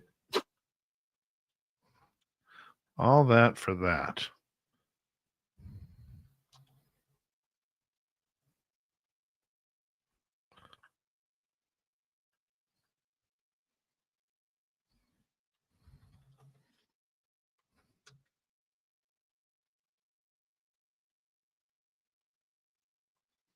It's not for YouTube. It's for our podcast to go to our radio stations. YouTube, I'll leave it in. Not a problem. It's for our radio stations.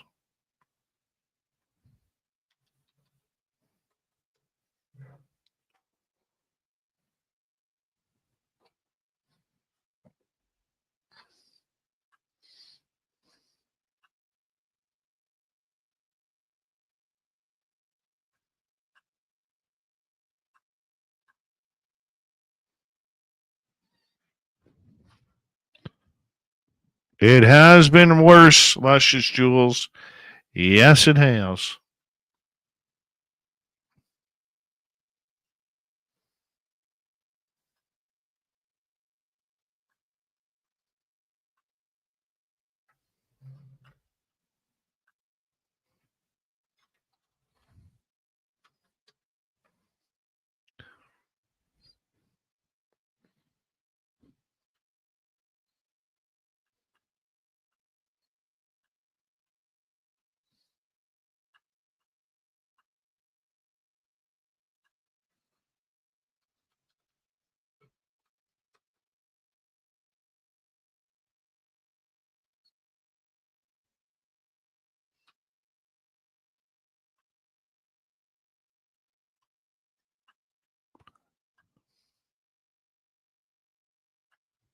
Have you all checked out the new swag we put up on our story yesterday? Have you all seen it?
Dave does wear SOR swag. Dave needs to get some new stuff, though.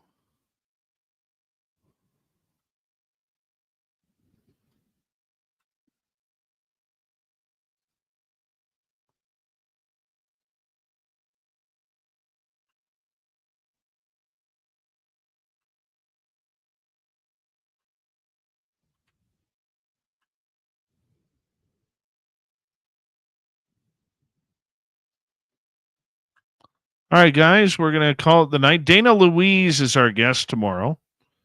We're going to be talking to her about something that's going to sound really, really weird.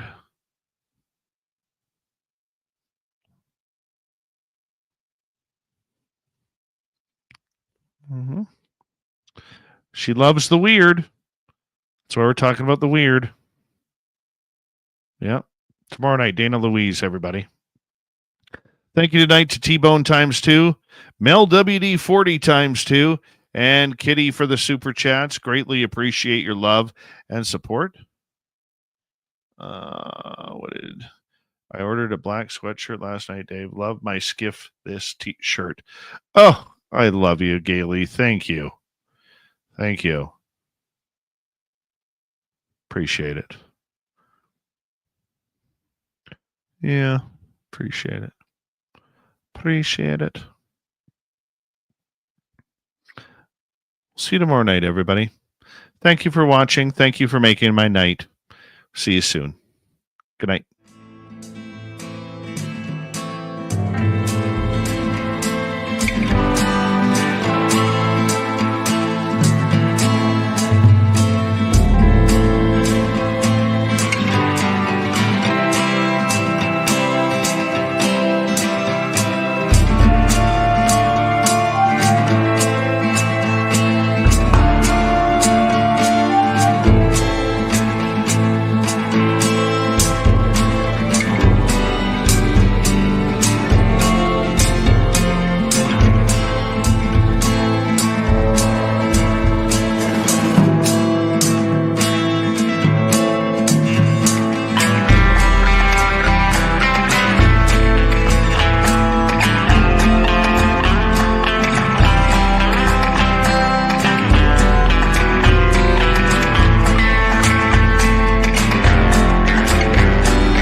healthy, my friend. You too. If you need bail money, give me a call. Always, Dad.